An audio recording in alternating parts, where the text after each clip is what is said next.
In this world, horrific monsters called kaiju can attack at any time, destroying dozens of city blocks in an instant. To fight these monsters, the military has formed these specialized task forces to handle situations like these. So after issuing an evacuation order and making sure all the surviving citizens have made it to safety, they are given the all-clear to engage with the monster. The whole incident is being broadcast live, so everyone who is not in the danger zone is watching in anticipation to see how the task force takes down this monster. They send in Division 3, and these guys do not play around. As soon as the monster gets distracted for a second, they immediately open fire on its guts and draw its attention by jumping all over the place. But once the prep is completed, one member fires a rail gun at the monster, cutting a hole straight through its chest and causing it to explode from the inside out. Now that the worst of it is over, we get a look at the aftermath of the incident and the poor fellas whose job it is to clean kaiju guts out of the city streets. The 3rd Division receives a lot of cheers from the people whom they have saved with their quick response time, but none of that praise is ever going to be going towards Kafka or his team. And that's because their job only starts after the fighting is already over. No one cares about their work and they get no thanks for their efforts, but it's a necessary job, so Kafka is happy to get it done. As he is hacking away at the kaiju meat, a drone comes over to him saying the research department wants a sample of the monster, so he puts some of it in a test tube and puts it in the drone. On the ground, a member of Kafka's team makes the mistake of hoisting up some of the guts of the monster, and despite Kafka warning him not to do it, it was already too late as he has acid sprayed on his body. It burns straight through his suit, but Kafka knows how to treat the wound since he has had something similar happen to him before, so he is sure his teammate will be fine. Kafka takes a moment to look at the workload they still got left to do, and he has no idea how they expect him to be able to completely remove this thing in less than a week. The team manager comes up to Kafka and tells him he is being transferred to clear another section of the monster, but it's the intestines, so Kafka wants nothing to do with it. Yet he gets dragged away anyway. After a long day of dealing with monster shit, Kafka returns home, but he can still smell the doo-doo up in his nose. He grabs a tissue to try to get rid of the smell, and he then notices a news report about the kaiju incident and the captain of the 3rd Division who took it down. Mina Ashiro. Not only did she manage to become the captain of her division in a relatively short time, but she is also credited with taking down hundreds of kaiju. It seems like Kafka has known Mura since childhood as they made a promise to get rid of all kaiju together, but with how things have turned out, Kafka is left wondering how he ended up on the sidelines like this. He tries not to think about it because he'll feel like a failure otherwise, but cleaning up kaiju shit is an important job as well, so he tries to convince himself that he's important as well. The next day, Kafka heads into work in a bad mood, and once he gets there, he is called over by one of his co-workers who wants to introduce him to the new part-time worker. His name is Ichikawa, and he says he is determined to join the defense force one day, but the others laugh at him and say Kafka had the same dream years ago, but he eventually gave up on all that and settled into his role of clearing out kaiju parts. He is saying all this to praise Kafka, but it's just delivering bonus damage to his already fragile sense of pride. Ichikawa asks him why he chose to give up on his dream, but Kafka doesn't really have an answer for him. He just realized that his abilities were limited, so he couldn't bring himself to continue trying when he didn't have confidence in himself. Even though he knows it's a sad way to look at things, he tries to laugh it off and says Ichikawa will understand when he gets older, but Ichikawa refuses to accept Kafka's depressing way of life. When they are getting assigned their work positions for the day, Ichikawa gets assigned to the intestines, so Kafka starts doing a victory dance as payback for making him feel like a failure this morning. But then Kafka also gets assigned to the intestines again, meaning another long and disgusting day of handling kaiju shit. By the time it's their lunch break, Ichikawa is completely wiped out by the stench he had to endure, and the same goes for Kafka as well. He looks over and notices that Ichikawa only brought one bento box for lunch today. While it's understandable that he wouldn't have much of an appetite after what he went through, he still needs to get proper nutrition, so Kafka tosses him a vitamin packet, otherwise he won't be able to last through the rest of the day. Ichikawa initially wants to refuse it, but Kafka insists he take it, as well as these nose plugs which he says will make the intestine work at least somewhat bearable. Ichikawa is still being stubborn about listening to Kafka, so he stops asking and forcefully shoves them up his nose. Afterwards, they continue their kaiju cleaning till the end of the day. Once they can finally start packing up for the day, the others head out first while Kafka goes over the checklist of things they've done today, and he's glad the intestines are finally done so he won't be needing to do that horrible work anymore. As he is still looking over the things they've done, Ichikawa approaches him from behind, so Kafka jokingly asks if he's coming back for revenge after he had nose plugs shoved up his nose. But on the contrary, Ichikawa is actually really grateful for what Kafka did to help him.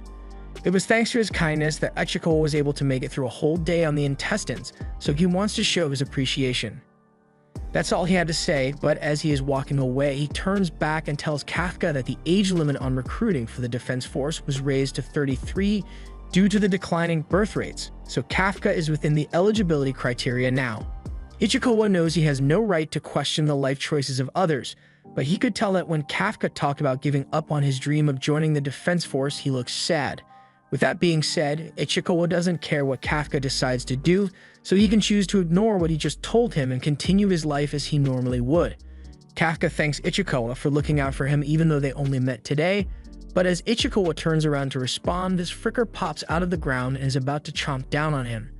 However, before we can lose Ichikawa to the monster, Kafka somehow manages to close the distance in half a second and push him out of the way. Ichikawa is surprised by the feat Kafka was able to just pull off, but they aren't out of the woods yet since the monster attacks again and Kafka is forced to kick him out of the way. He yells at Ichikawa to run away from here as fast as possible so he can call the defense courts to come handle this, but Ichikawa doesn't want to leave him behind to handle a monster like this on his own. Kafka doesn't think he has what it takes to take the monster down by himself, but he also knows Ichikawa being here isn't going to help at all. He's still young and has his dream of joining the defense corps, so he can't let himself be killed here like this. Ichikawa doesn't like it, but he has no other choice but to leave Kafka behind, so he starts running off and Kafka draws the kaiju's attention in the other direction. It begins chasing him and Kafka is running for his life, and he's moving really well for someone who gave up on his dreams. He finds a doorway into a building and thinks he can use it to escape the kaiju, so he runs inside while the kaiju gets stuck at the door, allowing him to create some much-needed distance and jump through a window to get out of there. This leads him to have a flashback of his younger days right after his hometown got destroyed by a kaiju attack. Both his and Mina's homes and school were destroyed, but what had him the most upset at the time was that he lost his holographic Charizard Pokemon card in the chaos. Mina was upset that her favorite cat ended up dying. They both decided that they wanted to become Defense Force officers, so Kafka made a competition to see who could become the coolest officer between the two of them, and then they'll eliminate kaiju together. Back to the present, Kafka lands on the ground and continues running after he gets up from the ground. He doesn't know how he let things get so off track after he made that promise with Mina, but he's got to survive this kaiju first before he can think about that. He can't outrun it any longer, so he picks up a pipe and prepares to take a stand. But despite knowing that he needs to target its legs first, Kafka is frozen in fear and gets knocked out by the kaiju. He then has his leg crushed by the monster's hand, and with him now unable to move, it lowers its head so it can eat him whole. However, before Kafka is killed, Ichikawa shows back up and knocks the monster's jaw away. Kafka yells at him for putting himself in danger like this, but Ichikawa says he already notified the defense force. However, that doesn't mean he is just going to abandon a friend in trouble, especially one that is badly injured. If he did something like that, then he wouldn't have the right to ever call himself a defense force officer. Kafka realizes that he has always failed to protect the things around him. Even now, he is failing to protect his junior who's about to get squished. Just then, the tiger comes out of nowhere and tackles the kaiju's hand before several blasts are sent towards the monster, carving it up before a final blast blows out its back.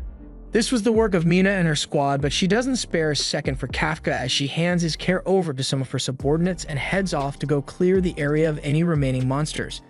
Later, Kafka is in the hospital and thinking about how amazing Mina is and how she's gotten to a level where he can't reach her anymore, but he gets startled when Ichikawa, who is in the next bed, starts talking to him. He thanks him because if he hadn't saved him when the monster first arrived, or hadn't gotten Ichikawa to run and inform the defense force, then he would have certainly died in that battle. So as far as Ichikawa is concerned, Kafka is really cool.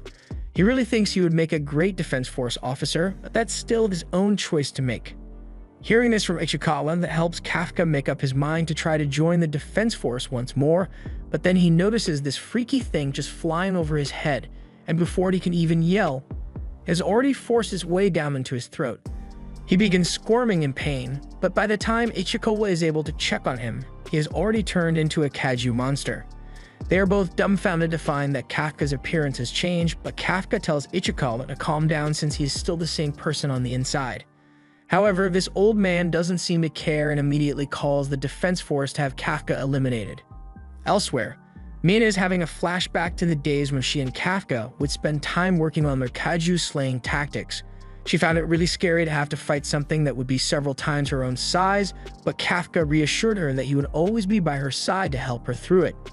However, that was a freaking lie. She gets out of the bathtub and answers a call about the kaiju incident report at the hospital, and she says she will be there to handle the situation shortly. After getting ready, Mina addresses her team and informs them of the situation. A kaiju has been spotted in the hospital, so it's their job to make sure it is taken down without causing harm to the people. Meanwhile, in the hospital, Kafka and Ichikawa are still freaking out. They try to show the old man that this is all just one big misunderstanding by making Kafka look as non-threatening as possible, but that's pretty hard to do when he's got a face that looks like that. The old man dies of a heart attack shortly after, and as Kafka goes to try and check up on him, he puts his hand on the wall and completely shatters it without meaning to. He can't believe this is happening to him, but the commotion has attracted the attention of several hospital patients, so since the defense force is probably already in their way, Ichikawa suggests that Kafka leaves. He agrees that him being here would only cause problems for the people, but as he goes to try and open the window, he forgot about his inhuman strength and caused more property damage again. Brushing that aside, Ichikawa says they should get going since the people here are starting to panic from Kafka's presence, so they both leap out of the hole in the wall and head into the city. The defense force receives word that the kaiju on the loose has fled the hospital and is now heading into the city, so they prepare to intercept it. Meanwhile, Ichikawa is running through the city streets and wondering when exactly Kafka became a kaiju, because he knows he wasn't one earlier today. He turns back to ask if Kafka is really still the same person inside, but looking at him now, even Kafka isn't sure what he is anymore. His body just started doing this weird stuff on its own, and he even ends up eating a random bird for no reason. Kafka eventually reverts to his less monstrous kaiju form, but it seems like there's another problem at hand. He now needs to pee. Ichikawa tells him to just hold it in since they don't have time for a potty break, but Kafka says the body probably isn't going to listen and she'll end up just peeing on the road. But with that said, he's got no balls right now, so Ichikawa doesn't know how he intends to pee in the first place. Then this happens. Kafka collapses on the ground out of embarrassment and wishes to erase that moment from his memory, but Ichikawa reminds him that they still got to keep moving before the defense force gets here. Speaking of which, Kafka asks if he can still join the defense force like this, but that's going to be strictly impossible since he is the very thing that the defense force is trained to kill. He'd be obliterated on sight if they found him. It's a cruel fact for Kafka because even though he finally found the motivation to try again and join the defense force, he is now permanently locked out of that skill tree because of his body. Ichikawa doesn't have any way to console him, but he finds a good place for Kafka to hide for now. But before they leave the area, Kafka's attention gets drawn by something behind them and he can tell it's not good. Ichikawa asks if it's the defense force, but it's much worse than that. It's an actual kaiju. The defense force received the news of the second kaiju attack that's happening, so they split up so they can gain control of both situations. Back in town, Kafka is somehow able to tell if the new kaiju is the same kind that attacked both him and Ichikawa that evening, so Ichikawa thinks this is the perfect opportunity for them to escape since this will divide the defense force's numbers. Since Kafka's presence already made people evacuate the area, there's a good chance that no one will die from this attack. They should just leave it up to the defense force to handle. Kafka reluctantly agrees and turns to start leaving. Meanwhile, a little girl is currently being traumatized since her family did not evacuate and her mother had been pinned under a dresser in all the chaos. The girl's mother urges her to leave before she gets herself killed, but the little girl insists on trying to save her mother. Unfortunately, all this gets her is another dose of nightmare fuel as the kaiju is closed in on them and busts into the room to eat. It opens its mouth wide to take a bite out of the little girl, but at the last second, the girl is saved by an elbow strike from Kafka. The strike sends the kaiju flying several blocks away and Kafka is left amazed by how strong his new body is, but then he remembers that there are people in trouble, so he turns to the girl and asks if she's okay. The girl is obviously frightened by him and Kafka's creepy smile isn't helping his case, but when Ichikawa arrives, the girl calms down as they finally free her mother. The mother is unconscious, but Ichikawa assures the girl that her mother is going to be fine once they get her to safety. The Keiju returns, so Kafka tells Ichikawa to get the girl and woman out of here as soon as possible while he stays behind because he wants to pick this kaiju as hard as he can. Ichikawa sees the lightning coming from Kafka and immediately realizes that he wants no part in what's about to happen. So he hurriedly leaves while Kafka lines up for the most powerful uppercut he has ever given. The kaiju is hit with such force that it is sent flying, and soon after it explodes from the inside out, covering everything around it in kaiju guts. Kafka is left stunned because he really just took out a giant kaiju in one punch. But no matter how cool he may look after his victory, to normal people, he is still just a terrifying kaiju. He approaches the girl and tells her the defense force is going to be here soon to help her and she doesn't have to be scared anymore since he'll leave now. But as he is walking away, the girl overcomes her fear of him enough to call out and thank him for saving her and her mother. After hearing those magical words, Kafka is sent into a flashback of the time he spent with Mina trying to become a member of the defense force. And even with his current predicament, maybe there's still hope for his dream. Ichikawa calls out to Kafka and tells him that he has called for an ambulance, so they should leave before anyone gets here. Kafka turns to him after giving it some thought and declares that he isn't going to give up on his dream of joining the defense force because he promised to stand by Mina's side. A while later, Mina arrives at the incident site, but the whole team is shocked to find that the kaiju has already been defeated. She approaches the little girl and asks to find out what happened here. But when the girl attempts to retell the story, she nearly starts crying from all the trauma.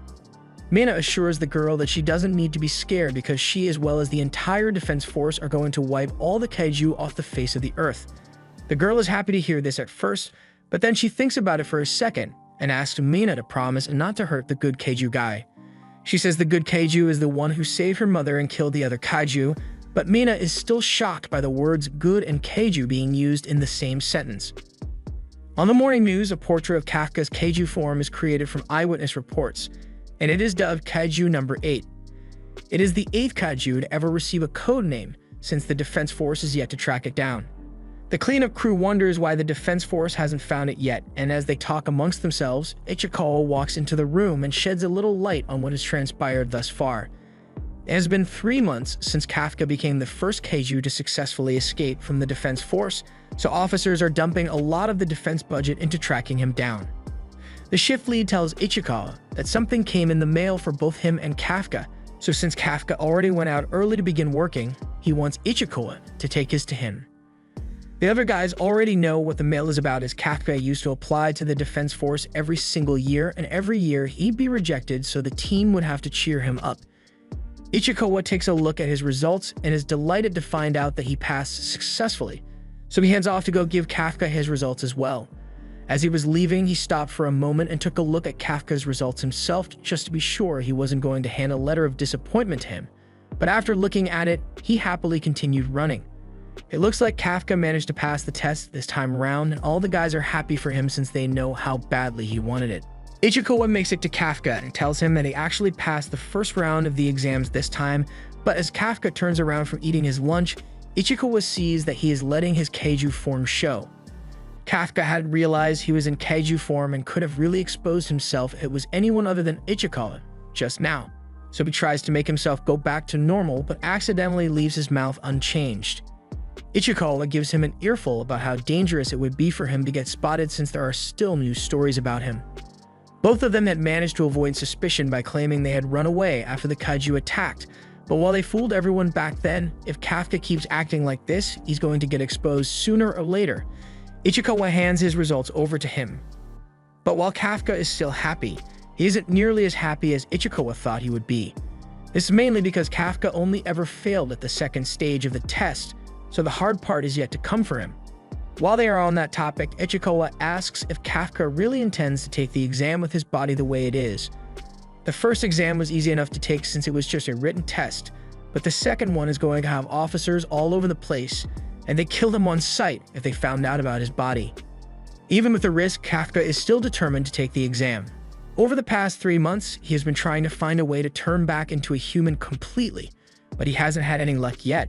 However, with the age limit, this is his last chance to actually apply, so he has to take a chance. Ichikawa understands his determination, but he makes it clear that if something happens to Kafka, then he's on his own because if they are taking this test together, it's going to be as rivals. Kafka reaches down to grab his water bottle, but when he has a little trouble opening the cap, he accidentally transforms into his kaiju form and breaks the bottle. Ichikawa takes back everything he just said and tells Kafka to drop out of the exam because he is going to get himself killed, but Kafka still really wants to do it. Ichikawa relents, but reiterates that he is on his own if anything happens during the exam. Everyone else is going to be here soon to start work, so he tells Kafka to get a grip on his transformation. Once Ichikawa leaves, Kafka reveals that he was really relieved that he passed since he wouldn't know what to do if Ichikawa passed and he didn't, but now he's got to get ready for the test. On the day of the test, Kafka and Ichikawa arrive in the parking lot of the Defense Force and Ichikawa is utterly amazed by the huge building he sees before him. He's been to a base before on a field trip, but this one is way bigger than anything he has ever seen. Kafka explains that they share this area with a special Defense Force garrison, so when something happens, both sides work together and handle it quickly. So in other words, if Kafka accidentally transforms here, he would be dead within seconds. Other examinees begin arriving as well, so Kafka doesn't see any point in letting himself get scared by it anymore. He tells Ichikawa that they should probably head inside soon, but he is interrupted by a rude girl who calls him an old man. Kafka defends himself, saying that he is only 32, so he isn't that old. But even Ichikawa thinks he is old, so he just has to accept it. His age aside, the girl bluntly tells him to move his car, even though there are many spots available elsewhere, just because she thinks she has a right to it, since 5 is her lucky number. Kafka obviously isn't going to budge for a dumb reason like that, so the girl takes matters into her own hands and prepares to abuse the fact that she is probably rich. She takes off her clothes, revealing that she is wearing the kind of battle suit the Defense Force people wear, but she isn't going to be using it for such a noble cause as fighting kaiju. Instead, she picks up Kafka's car with one hand and tosses it out of the spot, which she probably thinks makes her cool, but it just makes her a bitch. However, being a big shot apparently gives her the right to do stuff like this and get away with it, as she introduces herself as Kakoru Shinomiya, and she says she kills kaiju for fun.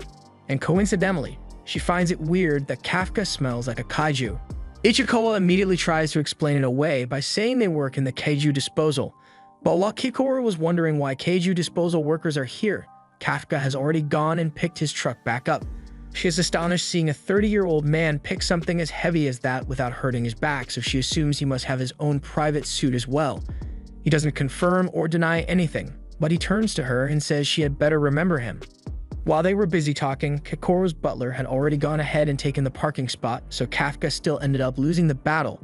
But now Kakoru is excited by what this old man can do and can't wait to go up against him in the exam. She then turns to leave, along with her butler and security. Once they are gone, Kafka turns around and finds Ichikawa staring daggers at him as he warns him not to use his powers out in the open like that again. Kafka apologizes, but he only transformed the parts that would be hidden by his clothes. He thought it would be fine. Some guards come over to ask if everything is alright now, but for some reason they were nowhere to be found when Kakoru was tossing Kafka's car. Ichikawa and Kafka both say there's nothing wrong, so the guards tell them to hurry up and get inside the building then. However, before they leave, Ichikawa warns Kafka that he will totally rat him out the next time he transforms like that again. Kafka agrees to his terms, so the two head inside, but as the exam finally begins, Kafka finds that he can't keep up at all. He knows he has been maintaining his daily training routine out of habit for years, and he does a lot of manual labor for his job, but that isn't making a difference here. Before the exam began, Kafka and Ichikawa went over the format of the exam, and it consists of a fitness test, followed by a random aptitude test. However, they didn't know what the aptitude test will be, so they needed to score really high in the fitness exam to make up for it. However, that doesn't look like it will be an option for Kafka as he is doing terribly. He was bad before, but back then he was just barely below average, but now with his 30-year-old back, he's at the bottom of the bell curve. He thinks to himself that he could probably get back in from if he uses a bit of his powers, but he decides against it for the sake of fairness. But once the results are in, he is really regretting being fair after all. And to make it worse, Kakoru comes up to him to rub it in his face that she did better than him in the fitness exam. And that makes Kafka remember how confident he was heading into this, which in turn sends a wave of cringe down his spine. Kakoru is satisfied with Kafka's reaction, so she struts away, and even though Kafka is at the bottom of the leaderboard, Ichikawa is proud of him for not using his powers to cheat. Kafka tells him that he believes he should give everyone a chance to let their hard work pay off, or at least that's what he thought at the time, but now he really wishes he cheated. Ichikawa tries to calm him down by saying the reason he got ranked at the bottom isn't just because he sucks, as this year's candidates are truly exceptional. To name a few, there's Horichi Izuma, who ranks second and is the top graduating student from the Keiju Neutralization University, and Aoi Kaguraji, who turned down a $1 million sports contract just to come to the Defense First Force. Most of the applicants this year are from Keiju Neutralization Universities, so they've been training for this their whole lives. And the one everyone is expecting the most out of is Kakoru, who is a prodigy that graduated from California Neutralization University at the age of only 16. People have been trying to measure up to her this entire time, and hearing them talk about her achievements, Kakoru comes over once more to rub it in Kafka's face. He grabs her shoulders and admits that he didn't know how talented she was up till now, but then he gets closed by her bodyguards, who then proceed to beat the shit out of him for daring to touch her. Once Kakoru calls them off, she tells Kafka she'll continue to outclass him in the second part of the exam as well, prompting Kafka to say he'll make sure he beats her. But even if he says that, he can tell he's going to be screwed in the next exam as well. Ichikawa tries to cheer him up by saying there's still hope for him since the second part of the exam has been centered around Keiju disposal for the past 2 years. That's incredibly convenient for him, but it's because they like to test the knowledge of candidates as well as their ability to work together in groups. It's also to raise awareness of the hell disposal workers have to go through. That's part of the reason Ichikawa chose to take a job as a disposal worker, so he wants to work hard with Kafka and hopes it's the same thing this year as well. However, once they get to the actual aptitude test, they are greeted by Vice Captain Hoshino, who tells them that the test is going to involve killing live kaiju. Kafka and Ichikawa are both shocked because their whole game plan just went out the window, and once the kaiju spots all the candidates, it immediately charges their way and Kafka begins freaking out. But since this is still only an exam, there's no way the Defense Force would put them in danger of dying without any safety measures in place. Metal bars stop the kaiju from getting through, and soldiers are posted to immediately kill them if anything goes wrong. All the candidates seem pretty calm about it, except for Kafka, who fell over in fear of the kaiju, much to Kakoru's amusement. Kafka turns to Ichikawa and asks what happened to only having to dispose of kaiju bodies, but Ichikawa never guaranteed that that would be the test for this year. All he knew was that it was that way for the past 2 years, so it's not strange that they decided to shake things up. Hoshino continues, saying that they don't have to worry since they won't be sent out without proper equipment for the task. They will all be provided with the special suits all Defense Force members wear. Ichikawa tries his suit on and it immediately begins shrinking to fit his body, and once measurement adjustments are complete, it activates the kaiju muscle fibers in itself, making Ichikawa feel a lot stronger than normal. These suits are made from organic matter taken from kaiju and massively increase the combat power of the wearer, so there is no better way to fight against a kaiju. The operator Konomi begins measuring the unleashed combat power of those who are wearing their suits, and it starts with Ichikawa, who is currently at 8% power. Izuna Overuchi has a percentage of 18, and the other promising candidates have combat power in the ranges of 14 to 15. The percentage is a measure that indicates how much of the suit's power you are able to effectively use, but even after extensive training, most people can only use about 20%. Normally, they would be lucky to have even one candidate that was above 10%, so they got quite the impressive lineup of candidates this year. There's a bit of a disturbance when Kakoru puts on her suit because her combat power is already at 46%, which is equivalent to the power of a platoon leader. Ichikawa is feeling a bit down since his combat power is only at 8, but Hoshino assures him that it's nothing to be ashamed of. 8% is really good for a first time using the suit, and honestly, as long as you don't get a 0, he'll be fine. He's never even seen someone get a 0 before, but Kafka changes that immediately as he scores a perfect 0. Hoshino finds the whole thing absolutely hilarious, so he takes a liking to Kafka, even though he's probably going to fail the exam anyway. Kafka is really trying his hardest here, but he can't seem to get the suit to work for him, and Kakoru is getting pissed off because she knows Kafka has some amount of skill since he lifted his car in the parking lot, and she doesn't understand why he keeps acting like he is completely inept. Hoshino enters the room, and since everyone has gotten their suits on, the exam will now commence. The candidates head out into the training area, and he explains over the comms that their targets are going to be one big kaiju and 32 smaller ones scattered throughout the testing area. These kaiju caused 15 fatalities already, but they were captured alive for the sake of being used as training aids. The candidates are tasked with killing them with anti-kaiju weapons, and their actions will be tracked by the plethora of surveillance drones that will be flying in the sky. If at any point they look like they are going to die, then their suit's shields will be activated, and they will be disqualified. Hoshino can't guarantee that all of them will be able to survive this next test, but if they are all willing to sign a death waiver, then they are free to begin. As the test commences, they all rush out into the field and Kakoru is leading the pack with her impressive mobility. As she spots the first kaiju, she takes it down in one shot, and she is showing no signs of slowing down. Meanwhile, Kafka is showing no signs of moving at all since with his output at 0, all the equipment is way too heavy for him to manage. That aside, Ichikawa doesn't know what they are supposed to do since neither of them has much firepower with their suits, but then Hoshino mentions that Captain Mina is here in person to watch the exam, so Kafka gets a fire lit under him to perform well. He turns to Ichikawa and explains what he thinks the objective of this exam is. The control room went through all the trouble of getting drones to follow everyone, which wouldn't make sense if all they cared about was the number of kaiju you managed to kill. That means they are testing the ability of the candidates to adapt to different situations, so since they lack the necessary firepower to be the damage dealers, they should focus on support instead. As they are running through the streets, Ichikawa notices some fighting happening to their right, so they head over there to provide support. They get to cover, and once Kafka gets a good look at the kaiju, he realizes that he has seen this kind of kaiju before. And since he knows how its body works, he knows just how to defeat it as well. He runs out from behind the rock and throws a stun grenade at the kaiju, explaining that this kind has terrible eyesight but really good hearing. So a stun grenade to the head will render it deaf and an easy target. So now that it is stunned, he calls over Izumo and tells him to aim for the kaiju's stomachs, since the skin there is much weaker than the rest of his body.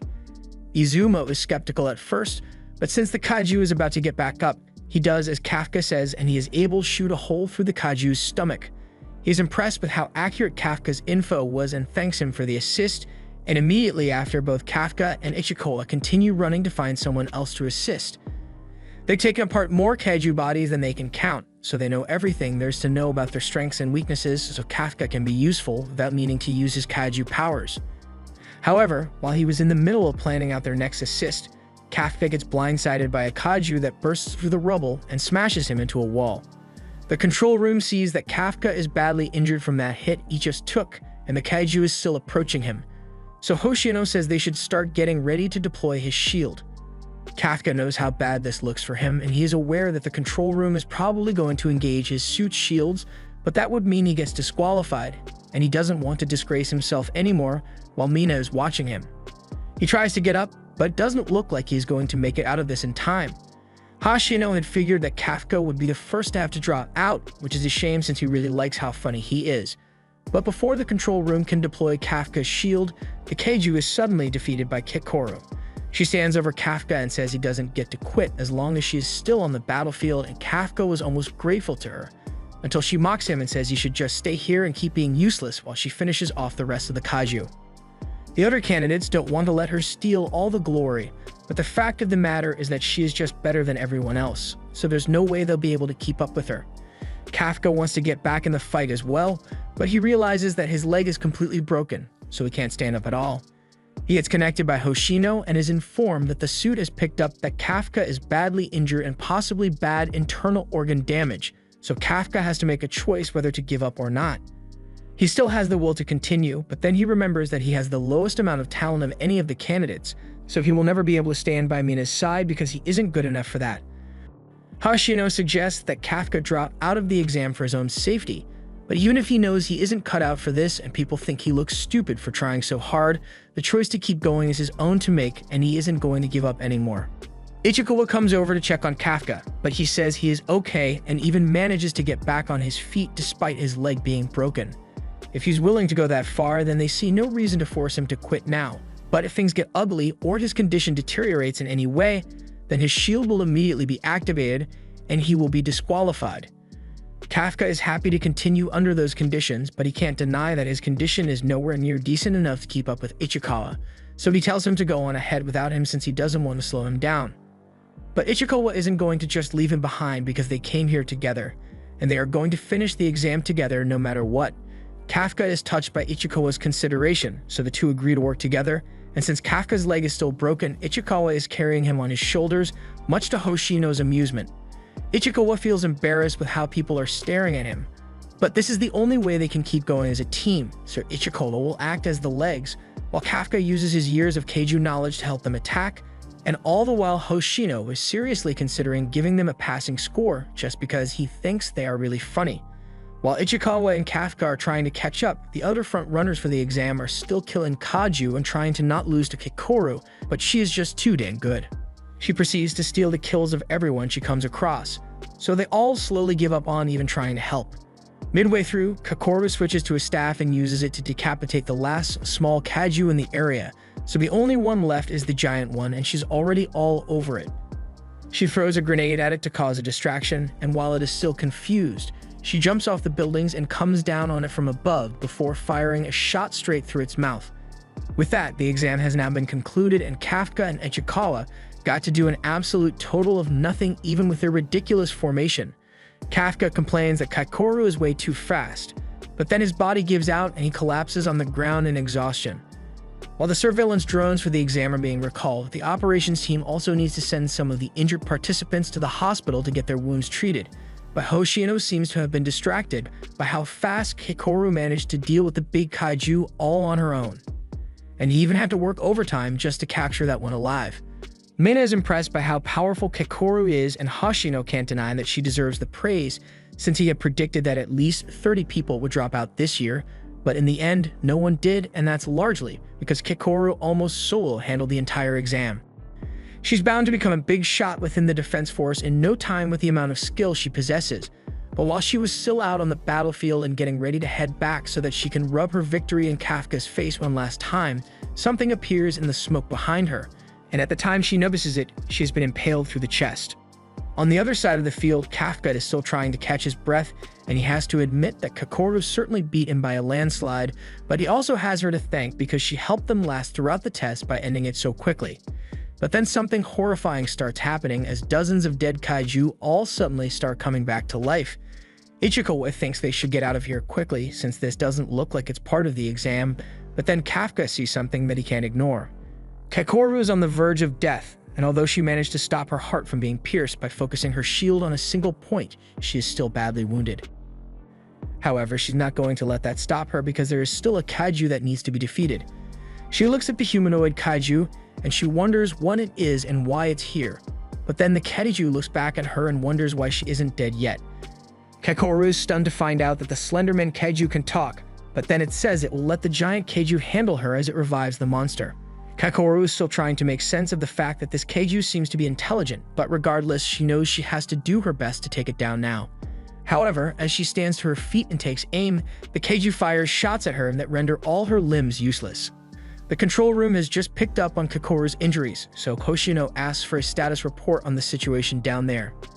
Unfortunately, they don't have visuals anymore since they recalled the drones, but strangely, he is told that the systems are picking up life signals from the kaiju that were already defeated. This makes no sense to Hoshino since kaiju don't just spontaneously come back to life on their own. And what's even worse is that they seem to be even more powerful now. With a resilience score of 6.4, the only ones right now that would be able to handle the situation are either him or Mina, so they head out immediately to save the trainees. Meanwhile, on the testing grounds, an order is issued for everyone to evacuate as soon as possible. But Kikoru can't follow that order because if someone doesn't take on the revived big kaiju, then it will go on a rampage and kill a lot of people. She uses her suit to stop the bleeding of her injuries and stands up once again to fight this thing because, as her father always told her, she needs to be the perfect soldier at all times. But then she's immediately swatted away like a fly and slams into a building. As she lies among the rubble, she has her life flash before her eyes and she is sent into a memory of her youth when she got the top score on her exam. The other students all receive praise from their parents, but her father couldn't even be bothered to show up. Her butler informs her that her father will be home today, which is a rare occurrence, so she decides to show him her amazing performance. He doesn't care about her successes because success is the bare minimum he expects from her, and rejoicing over it will do nothing but make her weak in the long run. So he tells her to always be perfect, no matter what, for the sake of the nation and for the sake of her dead mother. The overwhelming expectation of her father drives her to never give up, so she jumps back out and keeps firing her gun, all while hearing her father's berating voice in her head. She gets swatted down again, but it doesn't matter because as long as she has still got functional arms, she can keep fighting. Unfortunately, I don't think that arm looks very functional anymore. As Kikoru screams out in pain, the kaiju regenerates the horns on its head, which are apparently used as an attack weapon. And both Mina and Hoshino are still too far away to assist Kikoru in any way, so it might be over for her. As the kaiju's energy blast is being charged up, Kikoru accepts her fate and begins apologizing for not being strong enough to protect everyone. But at the last second, Kafka appears in front of her and says she did an amazing job holding out until now. She doesn't understand why Kafka is still here and putting himself in danger. As the blast hits, Kafka tanks it before transforming into his kaiju form, telling her that he'll handle everything from here on out. Elsewhere, the evacuation efforts are still going on, while the ones skilled enough to do so hold the kaiju off. They are using flares to direct the candidates on where to evacuate to, but Ichikawa is more concerned about what Kafka doing. Earlier, right after he suggested that they evacuate the area, another soldier came up to the group and tells them all that the giant kaiju has come back to life, but Kikoru is holding off on her own, so no one should head over there. Kafka heard this, so he immediately decided to head over there against Ichikawa's wishes. But Ichikawa still hoped Kafka wouldn't end up transforming into a kaiju in the middle of a kaiju extermination base. But who is he kidding? Kafka is 100% going to transform, because how exactly is he meant to help Kikoru without doing that? Kikoru doesn't understand what's going on because she just saw Kafka turn into a kaiju, so Kafka turns around and immediately starts begging her not to rat him out to the defense force. While he was doing this, the giant kaiju has been charging up another blast, but as it fires at the two of them, Kafka quickly turns around and swats it away. He promises to explain things to Kikoru later, but for now, she should just get some rest while he finishes this kaiju off. The control room picks up on Kafka's kaiju energy, and the readings lead to the conclusion that another kaiju has shown up. However, the energy blast seems to have shorted out the cameras, so they got no visuals. But from the readings they are getting, this new kaiju's fortitude is at 9.8. They've never seen a score that high before, but they just chalk it up to the sensors malfunctioning from the blast as well. Back over to Kafka, he knows reinforcements are on their way, so he doesn't have much time to spare here, which is why he will end this all in one punch. The kaiju clashes fists with Kafka, but with Kafka being the more powerful one, the force he generates is enough to literally start ripping the flesh off the bone of the kaiju, leaving nothing but a pair of legs. Kikoru is still trying to process everything she had just witnessed, but then Kafka turns back to her and immediately runs over before bitch-slapping a kaiju that was trying to sneak up on her. Now that it is dead, Kafka tells her that she's going to be alright, and he is glad that she is safe. Hearing those words from Kafka's mouth is a breath of fresh air to her with all her daddy issues, but Kafka then scolds her for putting herself in so much danger like she did. But then Ichikawa shows up and scolds Kafka for doing the exact same thing. Kafka is surprised Ichikawa is still here, but he was worried that Kafka may do something stupid while he wasn't there, and sure enough, he finds Kafka fully transformed out in the open. While he and Ichikawa continue talking, Kikoru's injuries finally catch up to her, so she loses consciousness and collapses on the ground. A while later, Hoshino and Mina arrive on the scene, and they are confused as much as they are intrigued by what could have taken out the kaiju and caused this much of a mess. The search team comes back and says they were unable to find any of the mission candidates, but just then, the control room informs them over the comms that Kafka, Ichikawa, and Kikoru have all been spotted making their way into Gate 6, so all the examinees have been accounted for. Hoshino admits that Kikoru is a strong fighter, but he knows there is no way she could have managed to accomplish something like this. There are a lot of unanswered questions from this exam since they still don't know why the kaiju came back to life in the first place or what caused the carnage here. But Mina says they should call in the investigation and disposal team so they can get things wrapped up here. Back to Kafka and Ichikawa. Kafka has been hospitalized for his injuries, but he's going to be fine, so Ichikawa is relieved. Kikoru also seems to be recovering well since the defense force is using the best technology available to treat her wounds. Kafka gets a little angry because he doesn't get the same special treatment she does, but then again, all he has is a few minor fractured, so compared to Kikoru, she probably needed it more. Mina has been listening in on their conversation, so she steps in and thanks them both for saving Kikoru's life by carrying her to safety. Kafka wants to talk to her, but he decides to hold off for now until he officially becomes an officer. On Kikoru's end, she is still recovering in the recovery pod when Hoshino comes in and thanks her for her hard work in defeating that kaiju. She looks a little conflicted, so Hoshino asks if she wasn't the one who defeated the kaiju. Kikoru remembers what happened with Kafka saving her, and even though he is a kaiju, she can't bring herself to sell him out since he was so kind to her, so she lies and says she killed the kaiju after all. Back in town, the report on the incident at the defense force has finally made it to the news, and the Slenderman kaiju is currently listening in to hear how much carnage he managed to cause. However, when he hears that there were 0 casualties over the entire course of the incident, he can't believe it. He is wondering who could have stopped the kaiju to be revived, but then he gets a call on his phone, so he reveals that he can transform into a human and answers the call. It is from one of the members of the disposal squad, and the guy is berating him for taking too long on his break, so the kaiju gets up and heads out of the toilet where the entire squad is waiting for him, all none the wiser to the fact that he is a kaiju. A while later, Kafka is freaking out over the exam, and he blames Ichikawa for his anxiety since he is the one who convinced him to sign up again. But Kafka doesn't have any more time to be anxious because the boss comes in and says that both Ichikawa and Kafka have mail. Kafka knows this is his last chance to ever have a hope of standing beside Mina, so he nervously pulls out the paper to see his results. On the day of the entrance ceremony, Izumo walks up to Kaguraji to greet him and congratulate him on passing, but he was already pretty sure that he would pass anyway, so it wasn't a surprise to see him here. To be honest, the people who pass are exactly what he had expected, but he doesn't see Kafka anywhere. Kaguraji asks if Izumo wanted Kafka to pass, but it's not exactly that, he just found him interesting. Just then, Shinomiya shows up and she's basking in the glory of her overwhelming victory during the test, but she has every right to do so because she's actually the best combatant here. Before meeting her, both Izumo and Kaguraji had both thought they would be in first place, but now Izumo thinks they're stuck competing for the number 2 spot. Kaguraji retorts by saying he scored the highest in the physical fitness test, so they'll keep aiming for number 1 even if Izumo wants to give up. Elsewhere in the hall, Ichikawa bumps into another one of the successful candidates, and the guy recognizes him from the exam, but he can't recall his name. Ichikawa reintroduces himself, and the guy does the same, saying he is called Iharu Furuhashi, but he wants to be on a first-name basis with Ichikawa. He decides to call him Rino, and in return, he wants to be called Iharu. Now that they are well acquainted, Iharu asks what happened to Kafka, and if he somehow failed the test, but it seems to be a little more complicated than that. Just then, an announcement that Mina will be entering is made, so everyone goes quiet as she walks in. Once Mina makes it up on stage, the induction ceremony is set to officially commence, so Kakoru is asked to come up and speak on behalf of the incoming class. As Kakoru walks up on stage, Mina hands her the class roster and welcomes them to the Defense Force. She also gives special thanks to Kakoru for her help in the incident after the exam because thanks to her, there were no casualties whatsoever. Kakoru feels a little guilty about accepting such high praise from Mina when she wasn't the one who killed that kaiju. Kafka should be the one hearing these words right now, so why he isn't here?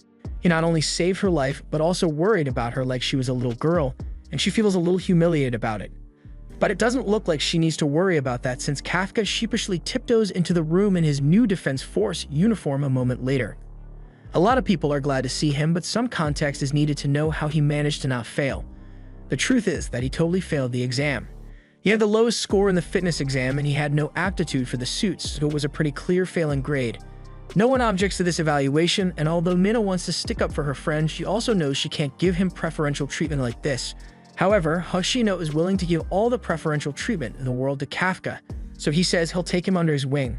He justifies it by saying that Kafka's scores may be really low, but in the practical part of the test, he was able to accurately identify the weak points of the kaiju and prioritize helping the overall kaiju extermination effort instead of solely focusing on his own kills.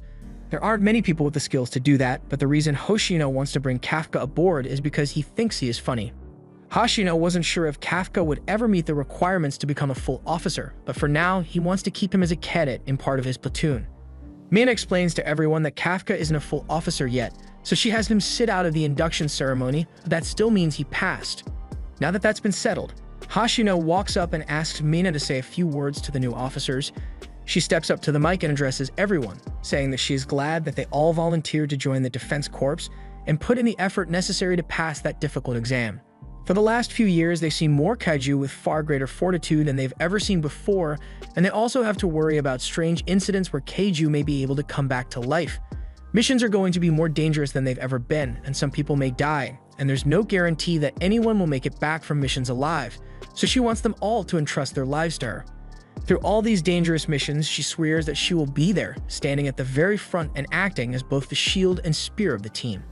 And Kafka is so touched by this speech that he blurts out that he will make sure he can stand by Mina's side as well. Everyone is shocked that Kafka would dare speak to the captain so carelessly, but Mina is actually happy that Kafka hasn't forgotten his promise to her. Although she's still the captain, so she decides to punish Kafka for speaking out of turn and tells him to do 100 push-ups. Hoshino found the whole thing really funny, so he's not regretting his decision to accept Kafka at all. But being funny isn't the only reason that Hoshino wanted to recruit Kafka. Back when the kaiju started coming back to life, they suddenly saw signals of a 9.8 fortitude kaiju appearing, and while he is still fairly sure that the reading was a malfunction, but at the same time they also lost signal to the vitals of one examinee. He knows something is off about Kafka simply by the fact that he had zero compatibility with the suit, so he's going to keep a close eye on him to find out what secret he's hiding. Kafka had just finished his 100 push-up punishment, and while he's lying on the floor out of exhaustion, Kekoru comes up to him and says she wants to talk, so he should come with her. Kafka asks why she can't just talk to him here, but Kekoru doesn't want other people hearing about it, so they start teasing her about wanting to confess to Kafka. Kafka actually believes that's what's going on, but Kekoru denies it and kicks him across the face while Ichikawa watches on with a look of disapproval. Later, the three are sitting in an empty diner and Kafka has just told Kekoru what happened to him back in the hospital, but she finds it hard to believe that he turned into a kaiju because he ate one. Kafka thinks it wouldn't be such a big deal to tell the defense force about it since they might be able to cure him, but Kekoru doesn't think there's any chance of that happening. For one, if they don't decide to kill him on the spot, they would probably subject him to countless gruesome experiments, and he is guaranteed to never become an officer at that point. And on top of that, when a kaiju is really powerful, the defense force uses its body to create special weapons after they defeat it, so it's possible they might try to do that to him. After hearing what fate may await him if his secret gets out, Kafka pleads with Kekoru to keep his secret for him. She ends up agreeing to not rat him out since he saved her life, but she says that if she ever finds out that Kafka is a kaiju that will hurt mankind, then she will kill him without mercy.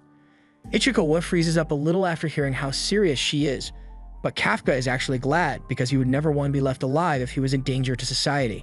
Later on, Ichikawa is taking part in a training exercise where he learns how to use the anti-kaiju guns properly, and he is doing a decent job at it, getting a completion time of just over 2.5 minutes and a suit activation percentage of 18, so he has really improved a lot since he first joined.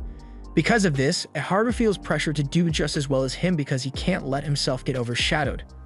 Through the sheer force of petty competition, Iharu is able to get quicker time than Ichikawa, as well as an activation force of 20%, and he wastes no time bragging about his performance to Ichikawa.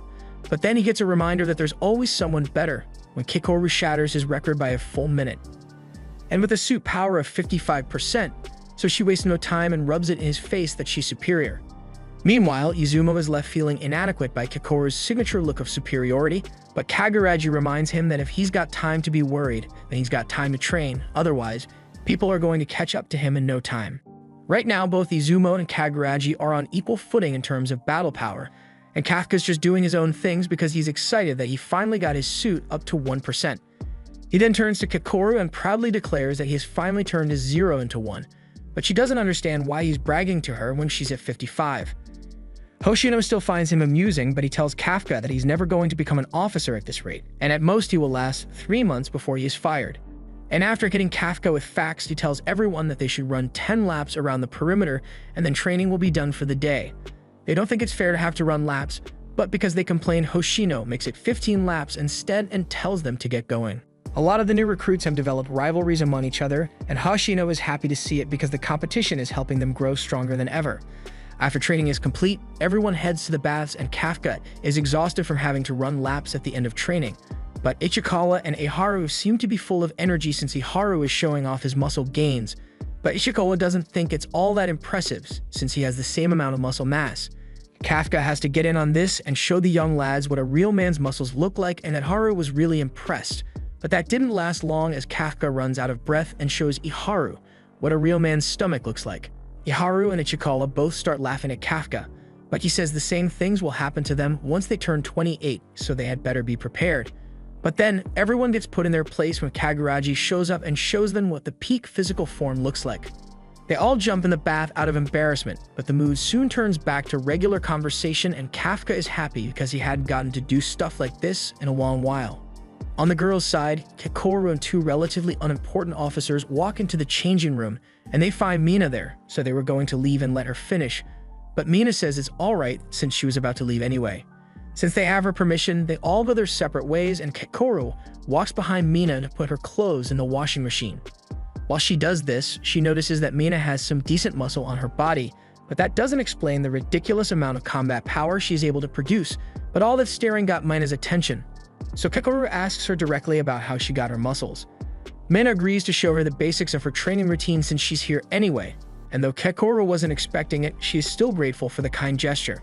Back to the boys, they start talking to each other about why they joined the defense force, and Aiharu goes first by explaining that his reasoning for joining is because of Mina. He was saved from a kaiju by her when he was still in middle school, and ever since then, he's always wanted to be like her. The others have similar reasons for joining, and they all involve admiration for Mina. But when it's Kafka's turn to answer, he freezes up a little but eventually tells them that he is childhood friends with Mina. All the boys are jealous of him, so Kafka tries to step out before things get too heated, but it's already too late for that as they now want to hear everything about Mina's childhood. They end up staying in the bath for so long that by the time Kekoru comes out, they've all fainted from heat stroke and Ichikawa is stuck trying to revive them. The next day, training continues as usual, and the recruits and everyone begins bonding over the time spent together, but Kafka still sucks compared to everyone else. But at the end of the day, everyone is exhausted from all the hard work, but while they are asleep, Kafka is still up working to improve himself so that he doesn't get kicked off the defense force. After a while, Hoshino walks in and finds Kafka working, but while it is an admirable thing to do, sleeping is also an important part of training, so he can't just neglect it. Kafka really doesn't want to get fired, and Hoshino assumes it's because of the promise he made with Mina, but Kafka never told him about that, so he's wondering how he could possibly know. Hoshino admits that he was listening in on the conversations the guys were having in the bath, but aside from how weird that is, Kafka admits that his motivation is indeed because of the promise he made, so he needs to do whatever it takes to stand at Mina's side. Hoshino interprets this to mean that Kafka wants to steal his position as vice captain, and this is exactly what Kafka intends to do, so he will work hard to achieve it. Before Hoshino leaves, he lets Kafka know that he won't be giving up his spot as vice captain so easily. And one more word of advice, he tells Kafka not to get too close to anyone on the team, because in this line of work, anyone could die at any moment, especially if they're getting a lot of screen time. Just then, an alarm bell goes off, which means a kaiju emergency is happening right now. So Hoshino tells Kafka to hurry up because it's time for his first mission. After Mina is suited up, she arrives at the meeting room and asks Okonoji to brief her on the situation at hand right now. She is then informed that the area surrounding the incident has been evacuated successfully, with the help of the regular defense force, and the people seem much more relaxed than they should be about a life-threatening emergency since this kind of thing happens all the time. They are receiving status reports from the defense force as they speak, and as for the kaiju, after it appeared it seems to have grown larger and entered the breeding phase, which means if they don't hurry, then it is going to spew out a ton of smaller kaiju. However, there are already tons of kaiju surrounding it, so it's going to be a ton of work to clear this thing out. But fortunately, the location is not that far away from here, so if they want to minimize damage, then Mina believes that their best option is to take out the baby-making kaiju before it can have a chance to create more of them. And while she is doing that, she wants the rest of the team to set up sniper spots along the highway to take out as many of the smaller ones as possible. With the game plan covered, she dismisses everyone and they all head into battle. While in the back of his truck, Hoshino asks the team if they are feeling up to the task, because this is a real kaiju extermination mission after all, and they all have their own thoughts on the situation. Kekoru for one can't stop thinking about how the old man seated across from her is actually a powerful kaiju, and since she's covering for him, she hopes he doesn't disappoint her. But that is a little too much to ask as Kafka is already sick to his stomach and barfs all over everyone in the back of the truck. After a very gross car ride, they all make it to their station and Kafka finally gets to see the kaiju that they need to take down for this mission. Hoshino gives them a rundown of what the plan is, explaining that Mina will be handling the giant kaiju in the middle of the area, but there's another problem since the kaiju is spewing out little kaiju as they speak. So the newbie team is going to be tasked with taking out the hundreds of newly spawned kaiju and making sure that none of them manage to escape this area at all. They need to do a good job here because it will be a huge factor in how much money needs to be spent rebuilding from the damage caused and how long it will take to get things back to normal. Since they are the ones with the least experience, they will be placed at the rear, which also means that if they mess up, then the whole mission is screwed. Hoshino then asks if anyone has any questions to ask him, but they all seem to understand things perfectly, so he orders them to show him what they can do on the battlefield. The regular defense force reports to Okonoji that they have officially evacuated all civilians from the kaiju site and all surrounding areas, so she relays the information to the platoons, as well as an ETA of 8 minutes before can Mina get to her sniping position. With that, it's time for them to move out, and Kafka is determined to prove to Hoshino that he has what it takes to become an official member of the Kaiju Defense Force. He knows he won't get another chance to show what he can do after this, so he is insanely nervous, but he also feels oddly excited for some reason. Just then, they get a report of a small kaiju being spotted nearby, so the team moves out and jumps off the roof to engage, but Kafka doesn't have the same strength they have, so he has to do the reverse Spider-Man climb. Meanwhile, Mina has made it to her designated sniping location, so Okanoji instructs the regular defense force to help lure the giant kaiju towards her. The defense force does as instructed and fires off several missiles at the kaiju in an attempt to get its attention, and it works as the monster begins heading towards the intended location. Meanwhile, on the ground, Kafka and the others prepare to hold their ground against the kaiju that will be heading their way, and Kafka notes that he feels oddly calm about the whole thing, and he attributes it to the feeling that the suit is giving him strength, so he is confident in his ability to handle this. However, his suit power is still only at 1%, so he is bodied by the first kaiju that hits him and lands in a bag of trash. Kokoro scolds him for going too far out in front when he is the weakest out of all of them, telling Kafka that he should have stayed back and helped from the rear. One of the older Defense Force members is annoyed that he has to babysit the newbies and deal with their screw-ups, since he would prefer it if they just sat and watched the professionals work from a distance. But Kokoro takes offense to their sense of superiority, so she goes into combat and completely obliterates the first wave of kaiju which the so-called professionals were having so much trouble with. The man is forced to admit that Kokoro outclasses him in every way, and Kafka gives her 2 thumbs up for a job well done, which makes her blush since she still isn't used to receiving praise like that. Meanwhile, the other unit is facing their own kaiju, and they manage to take out the legs of 2, which then allows Iharu to swoop down and finish them off. He promptly turns to Ichikawa to show off his impressive kill, but as he does so, he sees Ichikawa take down a bigger kaiju all by himself, and he is shocked. He asks if Ichikawa really did that alone, so he explains that he swapped out the usual ammo in his gun for some freeze rounds. This way he can slow down kaiju while he fights, and in the long run, he'll be able to become even better at hunting kaiju. He still isn't satisfied with his current strength because he wants to become powerful enough so that Kafka will never need to transform to handle a threat again. At the same time, Kaguraji and Izumo are both holding off swarms of kaiju all by themselves. So the veteran Defense Force members are wondering what's up with this year's new recruits, since they are way stronger than anything they've seen before, and it's making the older members lose confidence in themselves. Platoon leader Nakanashima knew that the new batch of soldiers was good, but she never would have imagined that they would be so skilled and good-looking too. That aside, even though there are a few exceptional recruits, the average power among them is still a lot higher than it has been in previous years, and the more powerful team members are serving as motivation for the others to grow stronger as well. Okanaji scans the area and relays that all the kaiju in the area have been defeated, so she advises the Ikaruga platoon to advance with Ichikawa and Iharu taking the front line. Kafka has listening to how well everyone is performing, yet he hasn't done a single thing throughout this whole process, so he is stuck wondering if there is any way he can contribute. He then remembers something that was said earlier about no one being sure when the vulnerabilities are on the kaiju, and that's something he can help with. He heads over to a kaiju corpse, and even with just 1% power, it is already a whole lot easier to dismantle the body, so he wishes the Defense Force could have supplied these suits back when he still worked in cleaning. He cuts into the kaiju's organs, and it looks pretty standard for a fumble-type kaiju, but the core isn't where it usually is, so he has to do a little extra digging around until he ends up finding something really important. He immediately calls Hoshino and informs him that he has located the core of these kaiju, and it's located around the base of the neck, but he has something else to report as well. The smaller kaiju also have baby sacs, so if they don't destroy them, then the corpses will eventually produce even more kaiju. Hoshino is impressed with Kafka's work and tells Okanoji to relay the information to the rest of the team. Kafka is glad he was actually able to be helpful to the Defense Force, but this is no time to be relaxing, so he decides to help out more and start neutralizing all the reproductive organs of the defeated kaiju. As Kafka was on his way to destroy more kaiju eggs, he notices a blinding light behind him, and it seems like Mina's platoon is finally ready to engage with the giant kaiju, so they ask for the Air Force to clear the area to avoid friendly fire. Immediately after, the Defense Force opens fire on the kaiju's legs to keep it from moving away, and while it's stuck in place, Mina lines up the perfect shot. Since there are no obstructions, Okanoji gives the all-clear for Mina to fire, and as she does, a green blast is sent hurtling towards the kaiju and tears straight through its body. Kafka is astonished by the level of power Mina is able to exert, but the kaiju's core is still intact, so Mina opts to chamber and fire another round to take it out for good. The second shot is fired, and the kaiju's head is blown clean off, so it collapses to the ground. But Mina isn't satisfied with just a double tap, so she chambers another round and gets ready to fire the kaiju again, and this time it has to be dead for sure. But yet again, Mina is not satisfied and chambers another round, which Okanoji doesn't approve of since the kaiju is clearly dead, and those bullets cost 10% of the annual budget.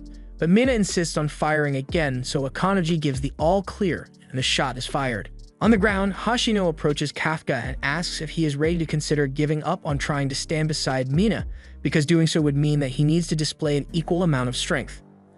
Kafka asks if Hoshino is capable of doing something like that, but there's no way he could ever pull something like that off. His combat power isn't as good when it comes to long-range attacks, so Mina is a lot better at taking out huge kaiju than he is. But when it comes to mid-sized ones, Hoshino is a bit better at handling them. A kaiju sneaks up on him while he was still talking, but this just gave him the perfect opportunity to display his skills, as it looks like he simply touches his swords. But in an instant, he was able to dice up the kaiju without even needing to turn around. He explains that his family is a clan of kaiju hunters that have been at it for centuries, so Hoshino has been trained in the use of a katana to fight. The captain and vice captain are the strongest member of the division, so they get weapons that are tailored to their preferred fighting style. Mina fires yet another shot at the kaiju, and this time she is satisfied with her work, so Hoshino tells Kafka that they need to back away because the real show is about to begin. Kafka doesn't understand what he means since the kaiju has clearly been taken down already, but the real issue wasn't the kaiju, but rather the thousands of spores that it was housing. And now that it has been killed, all those smaller kaiju are going to come pouring out in droves. Hoshino tells everyone that once they've dealt with all the little guys, they can all head home and have a nice breakfast. Izumo complains that the job is easier said than done, and the veterans take that as a sign of weakness, so they begin mocking Kaguraji and Izumo and all work together to regain some of their dignity in the face of the new recruits. After the others have left, Nakanoshima comes up to Izumo and Kaguraji and tells them that it's alright to be tired after their first mission, so if they want, they are free to take a break and let the veterans handle the rest. But neither of them are on board with that idea, so they both rush off to help with the last part of the extermination as well. Akanoji is a bit concerned about the vitals of the new recruits since they are all exhausted and are barely holding out, but Hoshino already expected as much since this is a pretty big mission, but if they can manage to get through this challenge, then it'll take them to the next level. Most officers can only achieve a combat power of 20 or 30, but those who manage to break through and go higher are the ones who end up as captains. Right now, the only one on the team who is capable of this is Kikoru, but Hoshino has his eyes on Ichikawa, because he believes he will be able to achieve the same level of growth. Iharu is growing frustrated by how much Ichikawa is outpacing him despite all the time he spent in school specifically for this job, but his feelings will have to wait because they've taken out all the kaiju in this area and need to return to the rest of the group. As they are running though, they come across a person standing over a kaiju corpse. This person is talking about how he went through all the trouble of planting reproductive organs in the kaiju, yet the defense force still managed to stop it, and that's when they realize that this is not an ordinary person. The guy gets up and points his finger at Iharu, and it doesn't look good, so Ichikawa yells for Iharu to get out of the way, but he was too slow, so he ended up getting shot through the chest. Fortunately, he managed to avoid losing his heart to the attack, but the bleeding is still really bad for his health, so Ichikawa tries to calm him down so he can use his suit to stop the bleeding. By now, they've realized that this thing must be a kaiju as well, but there's only one humanoid kaiju other than Kafka, and that is kaiju number 9. They both recognize it as the one that attacked during the exam, and this thing was able to defeat Kikoru really easily, so they need to be careful. Number 9 is talking about how disappointed he is with his failed implants, but he doesn't want to leave here empty-handed either, so he decides to at least take a live sample of a Defense Force officer. Ichikawa and Iharu are both spooked after hearing that, but they still need to keep their composure, so Ichikawa tries to call the platoon leader to inform her of the situation so they can get back up. However, the transmission fails because number 9 had enough time as a human to figure out how radio signals work, so he created a zone around this place where no signals can be sent or received. This way, he can stay hidden from the Defense Force since they won't be able to pick up his energy signature, and it has the added bonus of preventing any outgoing distress calls. He points his finger at Ichikawa, this time to attack him, and even though he knew what was coming, Ichikawa was still unable to completely dodge the finger bullets, so he gets incapacitated. Number 9 is a little confused since even though he did hit Ichikawa, he missed all the vital organs he was targeting, which leads him to realize that Ichikawa must be able to see the attacks coming somehow. Back when Kafka and Ichikawa met with Kikoru in the diner, she wanted to tell them about the encounter she had with number 9 in case they ever happened to run into it. The finger bullets he was using may look like magic at first, but if you pay close attention to his fingers, you'll be able to figure out when he's going to fire. And once Ichikawa gets the hang of it, he is finally able to dodge the bullets completely. Iharu is shocked that Ichikawa was actually able to dodge such a quick attack, And with the time he was able to buy, Ichikawa returns fire at number 9 so that Iharu can get away. Iharu doesn't like the idea of letting himself be protected by Ichikawa, but as things stand now, he's not going to be of much use in this fight as he nearly gets smacked again. After saving him, Ichikawa pleads once more for him to just go. And this time, Iharu understands how bad the situation really is, so he listens and starts hobbling away. Ichikawa may be brave for standing against number 9 by himself, but he knows Kikoru didn't stand a chance against this thing, so there's no way in hell he'll be able to win either. Yet, even with the odds stacked against him, Ichikawa wants to become an officer who is able to risk his life to save his friends like Kafka did for him, so he charges forward in an attempt to buy enough time for Iharu to make it out of here alive. While he is doing that, Iharu is retreating and coming to terms with the fact that Ichikawa is so much stronger than he is right now. He doesn't want to admit it, but he hit a wall in his training recently. Hashino told everyone that most officers plateau in strength once they achieve around 20 or 30% compatibility. However, he also mentioned that everyone has the potential to overcome this barrier as long as they put in the required effort.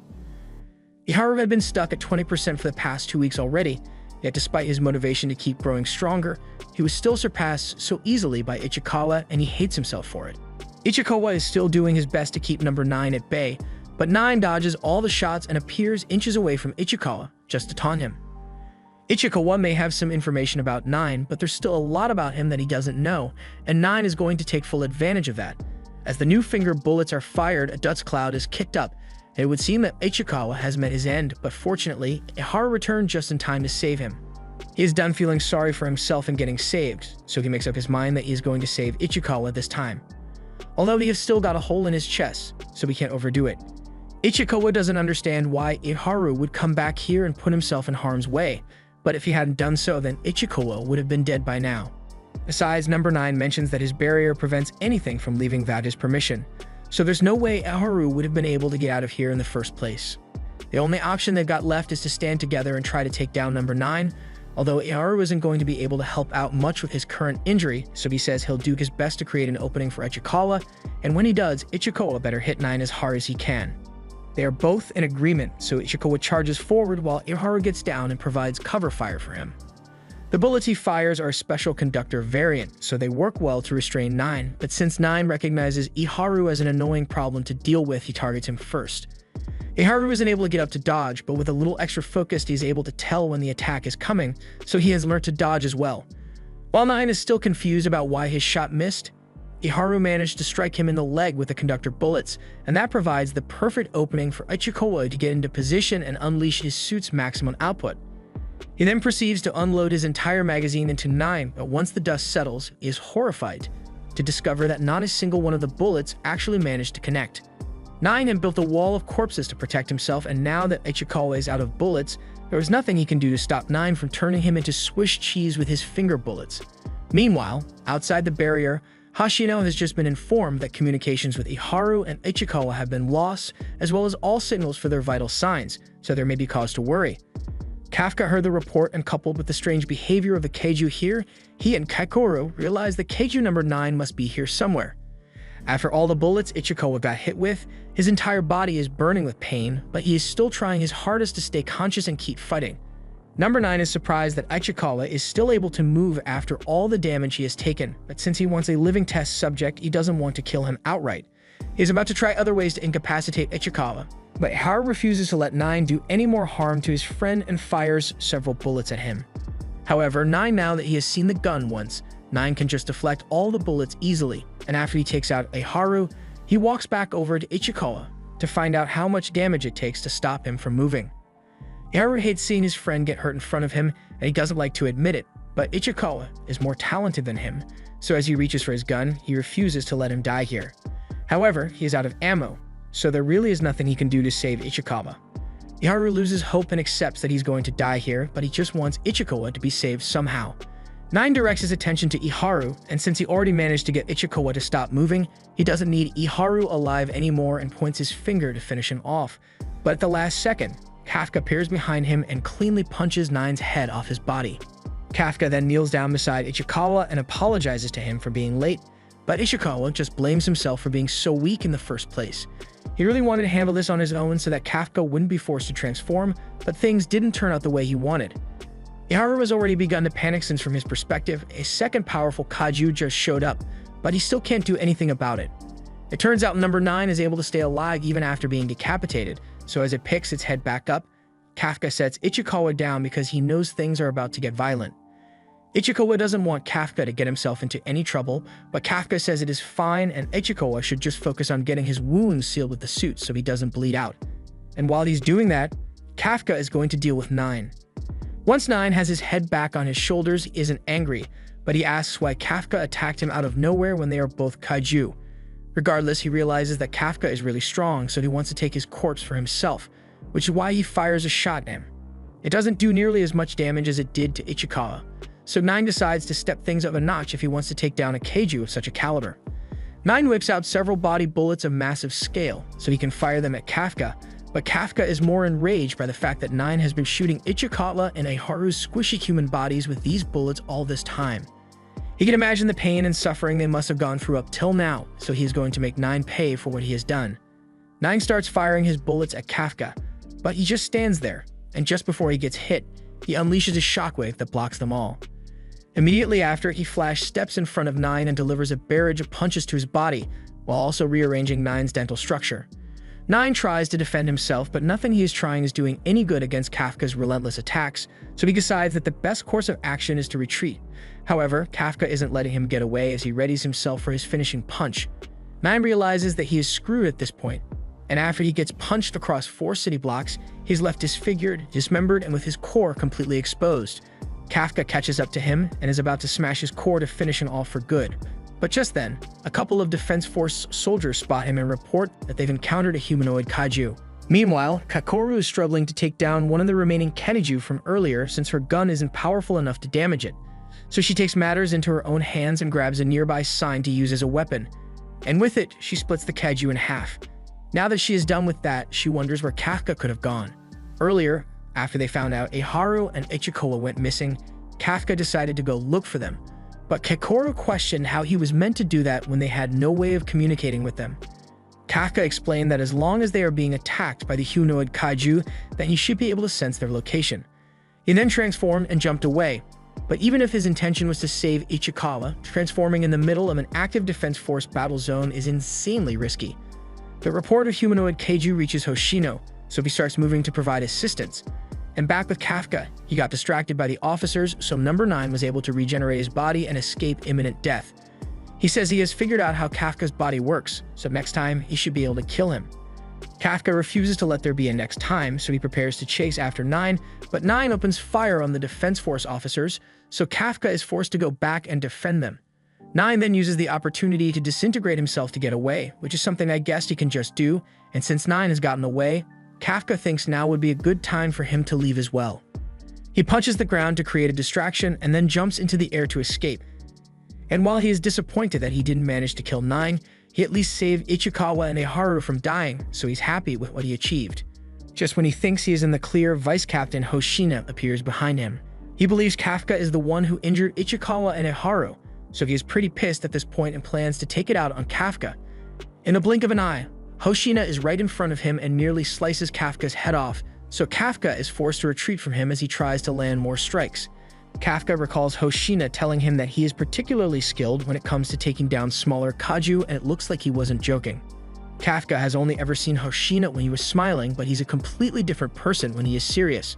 As Hoshina exits the alley, he requests permission to remove the limiter on his suit and unleashes his full combat power of 92, completely intent on killing off kaiju number 8. Kafka doesn't want to hurt Hoshina, so he is hesitant to fight him since his fists are lethal weapons, but while he is still thinking, he gets slashed up in an instant by Hoshina, so he knows that he won't survive unless he takes this fight seriously. Hoshina jumps in for another attack, but Kafka is able to dodge it this time by leaping backward. However, that doesn't mean he has escaped Hoshina's wrath. As he is getting chased down, he is unable to harden his body quick enough to counter all of Hoshina's strikes. He may not be stronger than Kafka, but he is way faster than him. He thought Kakoru was amazing when she moved on the battlefield, but right now, Hoshina doesn't even look like he's human with how he's darting around. He performs another slash, and though Kafka was able to prevent it from being fatal, it still cuts deep into his body and exposes his core. He is trying to figure out what kind of move Hoshina used to slash him since he couldn't see it coming. so he finds a place to stand his ground and regenerate his damaged body. This is the first time he has had to regenerate his body, and he can already tell that doing this eats up a lot of his stamina, so he can't afford to get slashed like that again. Hoshina is still in hot pursuit, and he's been surprised throughout the whole fight. He's attacking with his full power, yet the kaiju is still holding him off. That must mean it is at least a Fortitude 8, but that's not the only strange thing about it. The way the kaiju fights isn't normal, but it's not like it's going to matter anyway, since all he needs to do is make sure it can't counter his next attack. He charges up his blades, and once it's at full power, he sends out an energy wave in Kafka's direction. Kafka knows this is going to be bad, so he tries to jump out of the way, but still gets his leg cut off. And the moment of immobility caused by his missing leg was all Hoshina needed to close the distance and appear right under Kafka to finish him off. He strikes at Kafka's core, but he is shocked when he finds out that Kafka had grown a set of teeth to grab his blade and stop it from penetrating the core. He is now unable to pull his blade out, so Kafka takes the opportunity to retaliate and charges out one of his mega punches. But since he still doesn't want to kill Hoshina, he aims for the ground instead and blows him away with the pressure from the punch. And once Hoshina loses sight of him due to the kicked up dust, Kafka vanishes into the night. Hoshina is disappointed in himself for failing to subjugate Kaiju number 8 just now, but he still needs to report what happened, so he calls Mina on the radio and informs her of the situation. Meanwhile, Kakoru is having a moment of deep thought about Kafka. He may have saved her back during the exam, but is it really alright for her to believe in him when he's a kaiju? Just then, Kafka shows up after returning to his human form, and Kakoru's true feelings about him are as clear as the excitement on her face. Kafka apologizes for acting so recklessly, since she must have been worried about him. He's low on energy after all the regenerating he had to do to recover from his fight with Hoshina, so he nearly collapses, forcing Kakoru to hold him up. Kafka apologizes to her for not being able to finish off Kaiju number 9, but she says it's alright since she was planning to get her revenge personally and kill it with her own hands. Kafka smiles at her, but then he starts walking away even though he's in horrible condition. He says he wants to go to Ichikawa and Eiharu since they were injured really badly, but Kakoru pulls him back and asks if he has a medical degree that he plans to use to help them. They are already in the care of the Defense Force, and with the new medical technology they've been developing, Ichikawa and Eiharu should be healed up in no time. Kafka should instead be worrying about himself because not only did he get spotted by some officers, but he also batted to a fight with Vice Captain Hoshina. If he's not careful, it's only going to be a matter of time before he gets found out. While everyone is finishing off the last of their targets and getting ready to head home, Hoshina is deep in thought over his encounter with Kaiju number 8. Mina approaches him since it's rare for him to be so upset. So rare, in fact, that she's taking a picture to remember it by. She then asks Hoshina if number 8 was really that strong, and he confirms it, stating that it is one of the strongest out there. If that's true, then number 8 is an anomaly since there hasn't been a kaiju as strong as him in the past 5 years. It is fortunate that there have been no casualties caused by it yet, and it doesn't seem like the type to just indiscriminately attack people. And that's precisely why Hoshina found their fight strange. It had the opportunity to punch him, yet it chose to strike the ground instead, and throughout the entire fight, it felt more like Hoshina was fighting a human rather than a kaiju. Mina tells Hoshina to take a break since he must be exhausted from his fight. She'll take over for him here, and on the matter of number 8, it doesn't matter what kind of kaiju it is or how strangely it behaved. As long as it is a kaiju, it's their job to neutralize it. Just then, Hoshina and Mina receive a report from one of the platoon leaders. They just finished speaking with Ichikawa and Eiharu, and they were informed that the kaiju that injured them is the same one from the exam. And furthermore, when they first found it, it had a human form. At the same time, Kaiju number 9 is back in human form again and walking down the road when a car pulls up behind him. The man in the car is just on his way home from work, so he wants the guy standing in the middle of the street to get out of the way. 9 raises his finger in an attempt to kill this annoying human with his finger bullets, but Yin changes his mind and walks behind him instead. The man from the car is getting freaked out at this point, and things don't get better for him as by the time he turns around, he sees 9 transform to make his head huge, and then the man gets eaten whole. A while later, 9 is transformed into the man and is currently driving away while listening to the news. And the next thing on his agenda is to find a way to kill Kafka. Back at the hospital, Ichikawa has just woken up and is greeted by Kafka and Kakoru, who have been sitting at his bedside. They are glad to see Ichikawa is alright, and Ichikawa thanks Kafka for saving him back there, but from the reaction Kafka and Kakoru give him, he probably shouldn't have said that. Ichikawa had failed to realize that Eiharu was also in the room, so now he is wondering why Kafka is receiving thanks when it was Kaiju number 8 that saved them. Kakoru thinks quickly and passes it off as Ichikawa thanking Kafka for identifying the spores on the mushroom kaiju, since that was a huge help in the battle, and it makes enough sense, so Iharu accepts it. Although he is still curious to find out why a kaiju would save humans in the first place. It was able to completely obliterate number 9 in a matter of seconds, so even for a kaiju, Iharu thinks it was pretty cool. Although he doesn't understand why Kafka is blushing after hearing him say that. Once Ichikawa and Iharu finally get discharged from the hospital, they are shocked when they find out that the whole team organized a surprise party. The party is to celebrate everyone's first successful mission, so they all waited for the two of them to return so they could be a part of it. And since everyone is present now, Kafka calls for the party to start. But he wasn't expecting what happened next. They are presented with the finest A6 Wagyu beef in the world, and it's because the chef would serve no less to someone like Izumo. Izumo complains because he remembers asking the chef not to go overboard, but the chef assured him that he won't be charged extra for this. This whole situation has Kafka wondering who Izumo is, and Kakoru is frankly shocked that Kafka never bothered Googling him. He is literally the heir to Izumo Technologies, the largest anti-kaiju weapons manufacturers in the country, and the ones who made the suits all the Defense Force soldiers wear, so he's probably the richest person in Japan right now. Hashina addresses everyone at the party and tells them that it is rare to get days off like this, so they should all make sure to enjoy themselves as much as possible. The party begins and it's going great, so Ichikawa thanks Hoshina for being kind enough to let them do this, but Hashina didn't set the party up just out of kindness. He has something else that he is waiting to see, and soon enough, the show begins as people start arguing. Kakoru calls Iharu out for being too focused on showing off to Ichikawa, but Iharu doesn't want to hear it from her since she does nothing but show off during battles. And it's not just them either, as everywhere Ichikawa looks, people have started arguing about little things that happened over the course of the mission, but it's not necessarily a bad thing. They're all just communicating and trying to figure out what they can improve on so they can do better next time. But that also doesn't mean there aren't going to be regular old arguments too. Meanwhile, out in the hallway, Izumo is talking with the chef, and Dojima expresses how happy he was when Izumo reached out to him. He thought he would never see him again after what happened last time. He asks Izumo about his father, and not much has changed regarding their relationship since Izumo still refuses to speak to his father after a prior incident they had. Just then, Kaguraji happened to show up, but he clearly overheard everything. He can tell that it's a private matter, so he just keeps walking to the bathroom.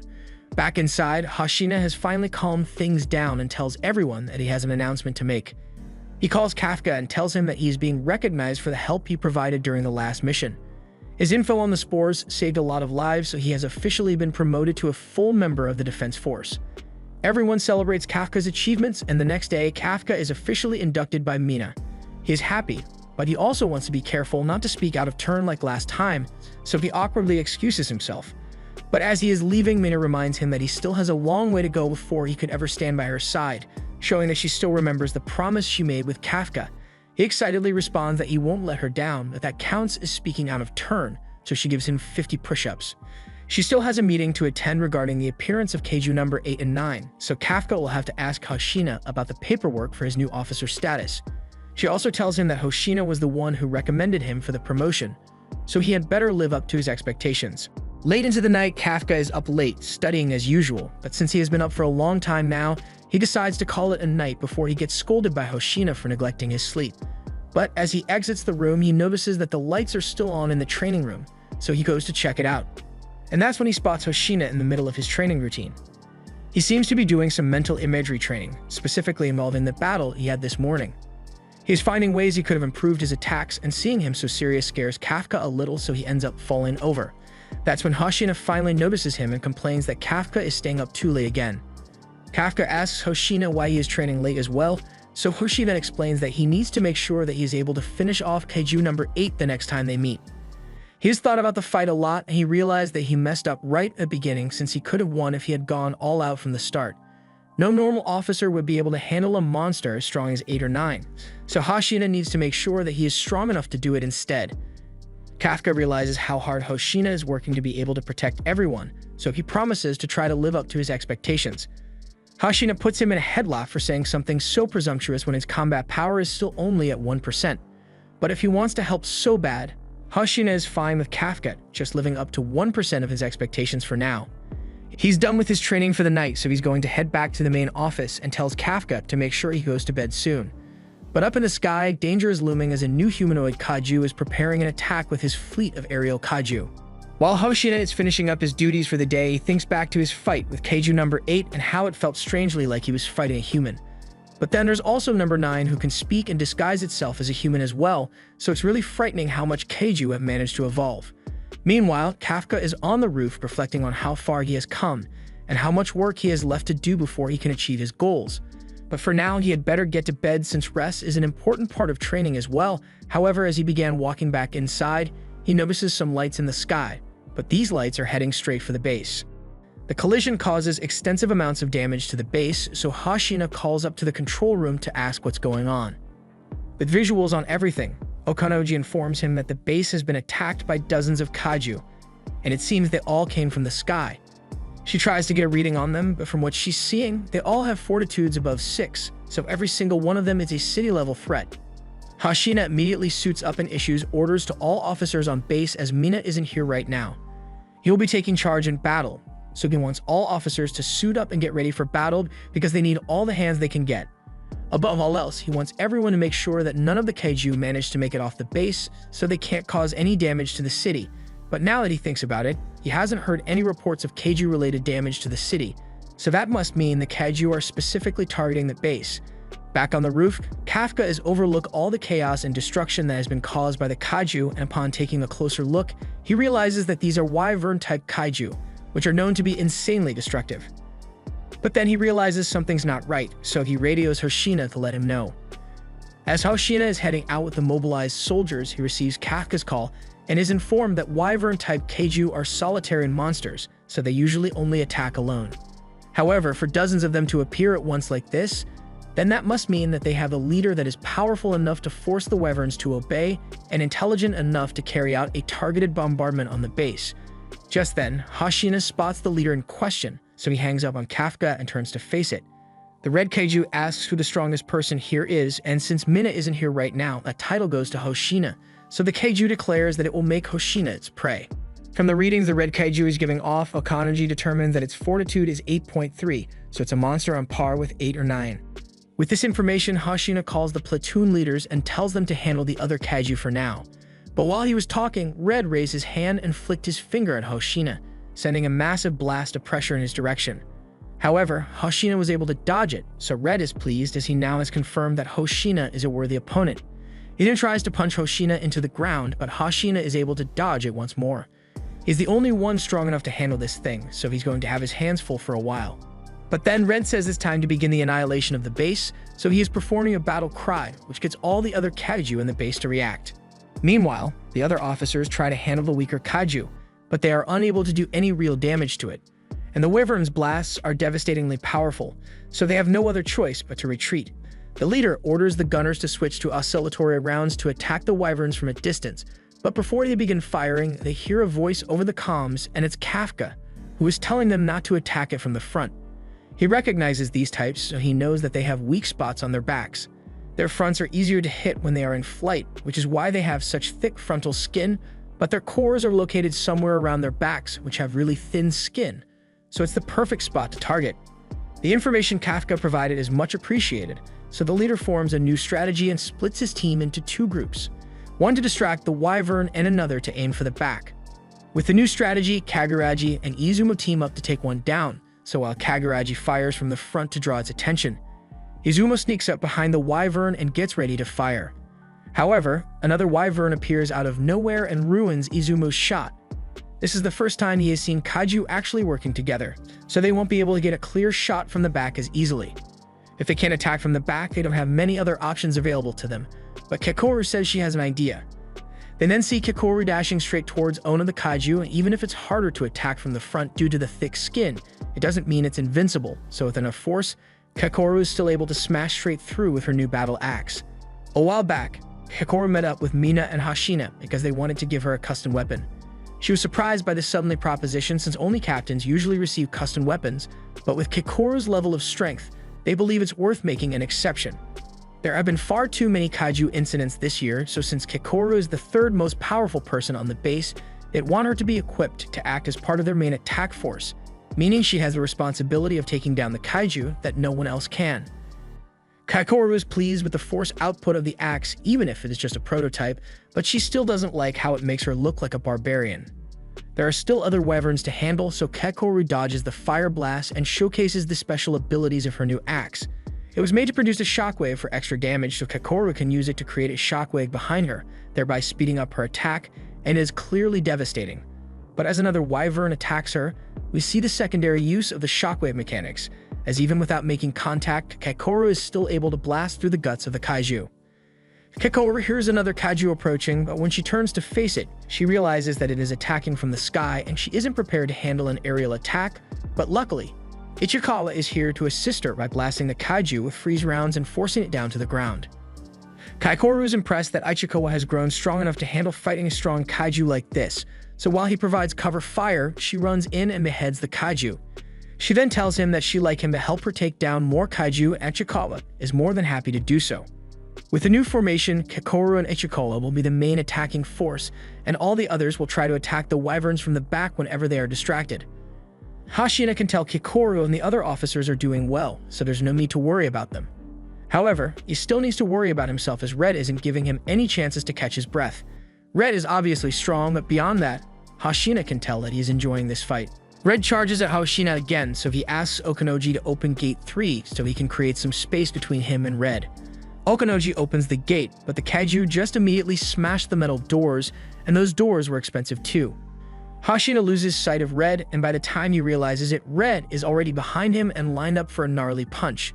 Hashina is sent flying into a building, but Red is left astonished at just how strong Hashina really is since in the moment of impact for the punch. Hashina was able to block to minimize the damage and even sliced off Red's arm. And as he emerges from the rubble, he declares that he'll be going all out now since he has managed to lure Red far enough away that he doesn't have to worry about hurting the other officers in the process. At the same time, one of the other officers has been backed into a corner by a wyvern, and the only one close enough to save her is Kafka, but at the speed he is going, he won't be able to make it there in time. He decides to partially transform so he can move faster, and with the added speed, he is able to make it to Minase in time to save her from a fiery death. She is thankful to Kafka, but it's also strange that he was able to move like that when he still couldn't do that earlier today.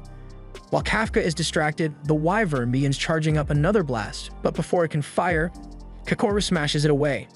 She and Ichikawa will distract the kaiju. So while they do that, she wants Kafka to get the injured to safety. Before heading off to help Kaikoru, Ichikawa reminds Kafka that he should try as much as possible not to transform here as they have this situation under control. Kafka is amazed at the level of teamwork everyone is displaying, and backup soon arrives as the squads that were away from the base at the time of the attack have all returned. With all the additional forces, they have started pushing the kaiju back even without Mina here, and since everyone is working so hard, Kafka intends to do his part and heads off with Mina instead to help the injured get to safety. It's not just Ichikawa and Kaikoru, everyone is performing amazingly, so Kafka is proud to call himself a part of this division. Meanwhile, Hoshina is about to begin his all-out fight against Red, so as both of them run at each other, Hoshina is able to get the first hit on Red by slashing him. Red realizes that Hoshina is slicing through the gaps in his exoskeleton, so he thinks the fight isn't going to be fun anymore. Now that he knows exactly where Hoshina will be aiming, he should be able to easily defend against it. However, as he closes the gaps in his armor and tries to attack Hoshina, he gets slashed regardless.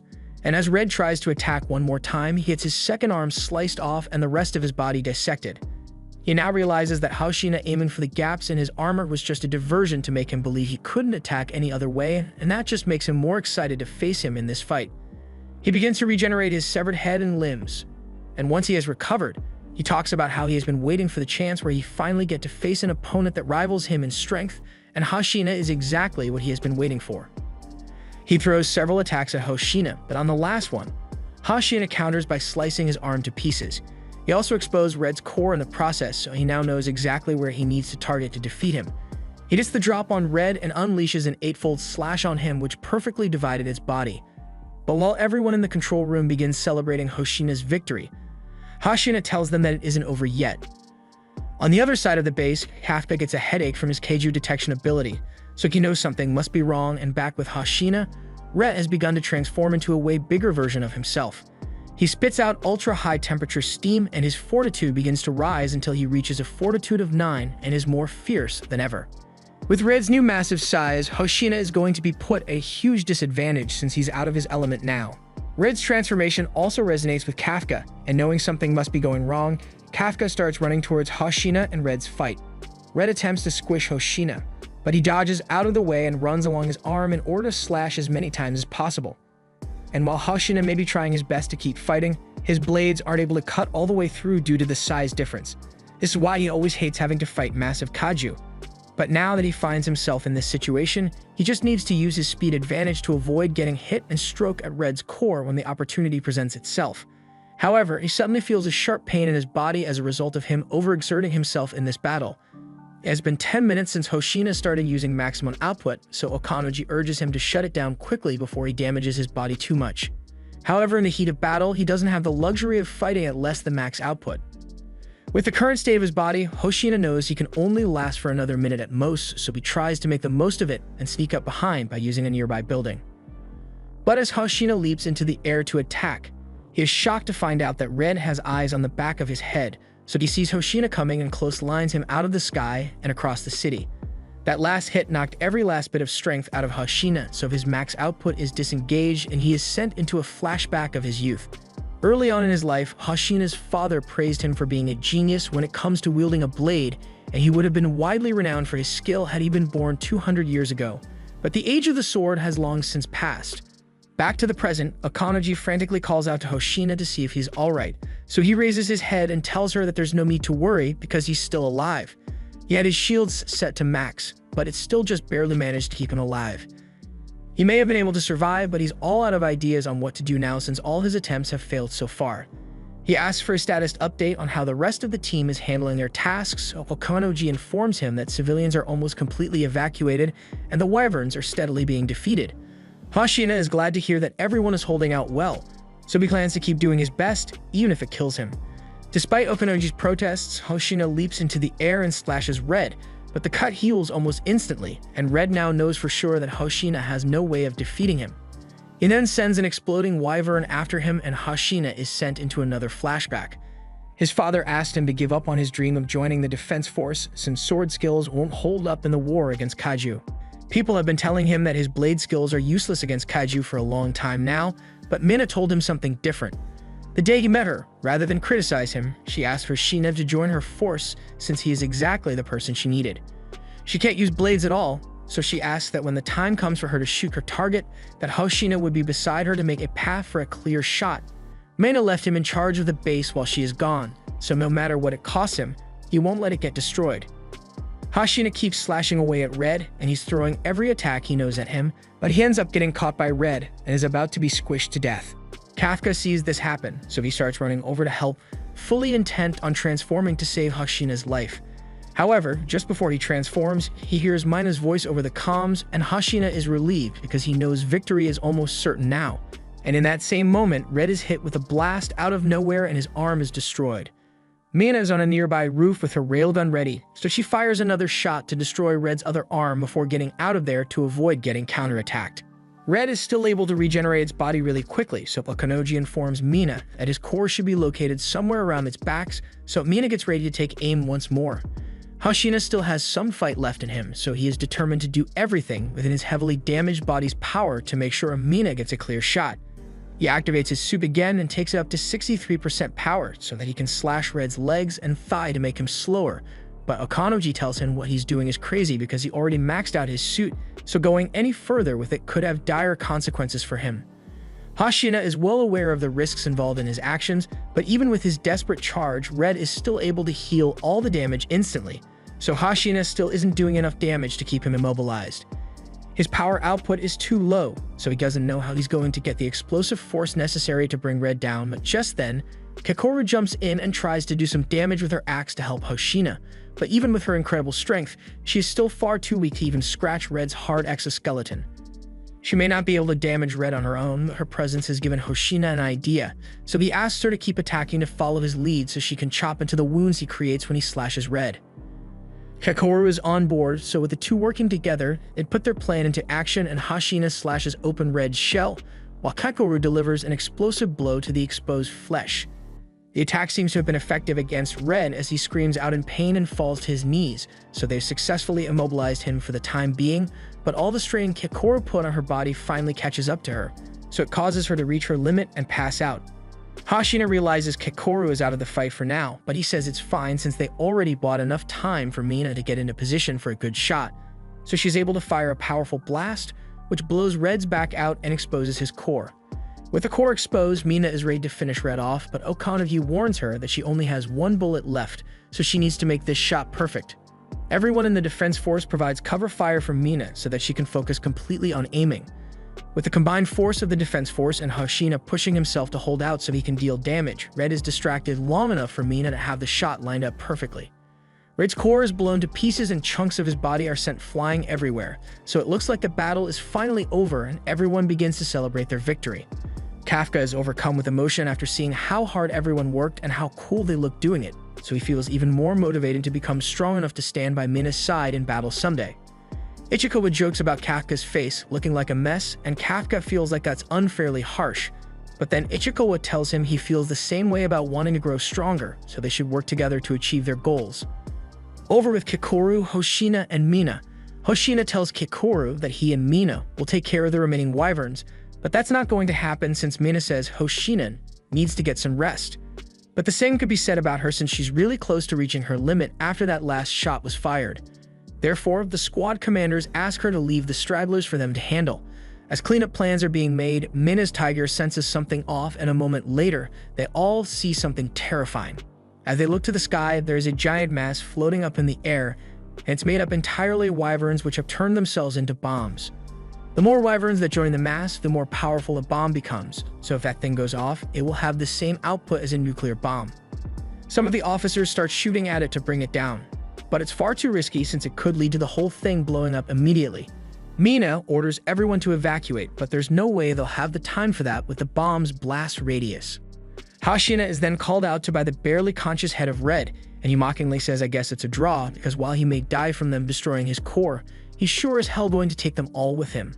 Mina doesn't know what to do in this situation since she's out of bullets, but just then, she notices Kafka run past her, and Ichikawa already knows exactly what Kafka is doing, so he begs him to stop. However, Kafka keeps going, so Hoshina tries to stop him instead since he still believes Kafka is a total weakling and won't be able to help at all. However, when he chases after him, he realizes Kafka is moving like a freaking track star, and there's no way he should be capable of doing that with the 1% suit power that he's able to use. Kafka begins to transform as he runs, and once he is fully turned, everyone is completely shocked.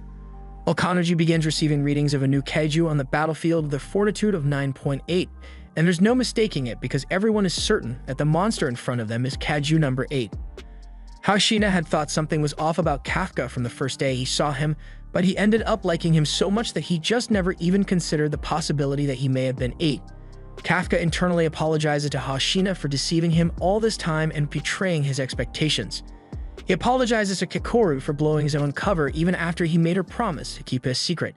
He also apologizes to Ichikawa for doing this despite all the risks involved, but there's no other choice if he wants to save everyone. They all risked their lives and fought valiantly in the fight today, so he can't be the only one to put his safety above the lives of everyone else. He then activated his booster jets, which I guess he just figured out that he has, and with them, he flies into the air and straight at the kaiju nuke before punching it so hard that it is sent into orbit. Kafka then falls back to the ground, and Mina orders everyone to set their shields to maximum power before the bomb explodes. As the explosion occurs, the damage is greatly reduced due to Kafka sending it so high into the air, but its effects are still devastating, so Kafka uses his energy to shield the officers. Once things calm down, he accepts the fact that there's going to be a lot of trouble for him now that his secret is out, and in the next moment he is held at gunpoint by Mina, who says she is taking him into custody. After Kafka is captured, a board meeting is held to discuss what they'll do next. None of them could have anticipated that a kaiju would be hidden among their ranks, much less one as strong as Kafka, so the deputy director believes they need to deal with him immediately. But under no circumstances can they let the media know about Kafka since it would cause widespread panic. There are also rumors that a different country is experimenting with kaiju to human muscle transplants, and they would definitely attempt to steal Kafka for themselves if they knew. Another board member suggests that they just kill Kafka in secret and turn his corpse into a weapon. But if that's the idea, then a suggestion is brought up to have Kafka serve as a living kaiju weapon. They are having trouble deciding what to do with Kafka, so the Director General Izo Shinomiya says he will decide once he gets to meet Kafka himself. Meanwhile, in the cell Kafka is being held in, He's just sitting peacefully, so his guards are having trouble believing that a guy like him is really a kaiju. It's been a full day since Kafka was captured, so he is wondering what they'll do to him. He remembers Kikoru talking about how the Defense Force turns all-powerful kaiju that they get on immensely powerful weapons called numbers, so considering Kafka's strength, it is likely that he will be turned into a weapon now that he has been caught. It's frustrating to lose his life in such a way after he had finally gotten close to Mina again, and he's sure she is mad at him. Just then, Mina walks in to transport Kafka to headquarters, but when Kafka tries to talk, Hashina tells him to stay quiet. As he is being led away, he can understand why both of them would be angry with the secret he kept, and as he gets outside, he sees all the 3rd Division members line up as security. None of them say a word to him, and he can't bring himself to look at them either since he feels like he has betrayed them. But just before it gets sealed in the back of the truck, Ichikawa speaks up and tells Kafka that he still has faith in him. Kafka is surprised since he was sure Ichikawa would never speak to him again. But as the light turns on, Mina tells him that there are no cameras in here so she can talk to him for real. She was definitely surprised when she saw Kafka turn into a kaiju. She also knows that the way he ran out into danger to save them all is exactly how Kafka would act, so she still trusts him.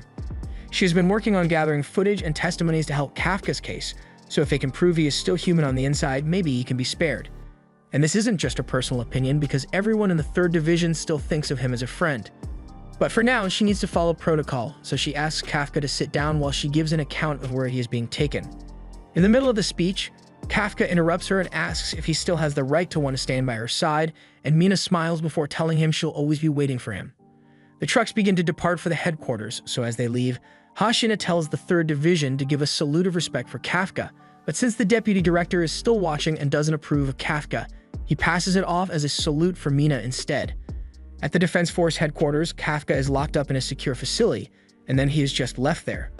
Several days pass, and back at the 3rd Division, they are all still bummed over losing Kafka.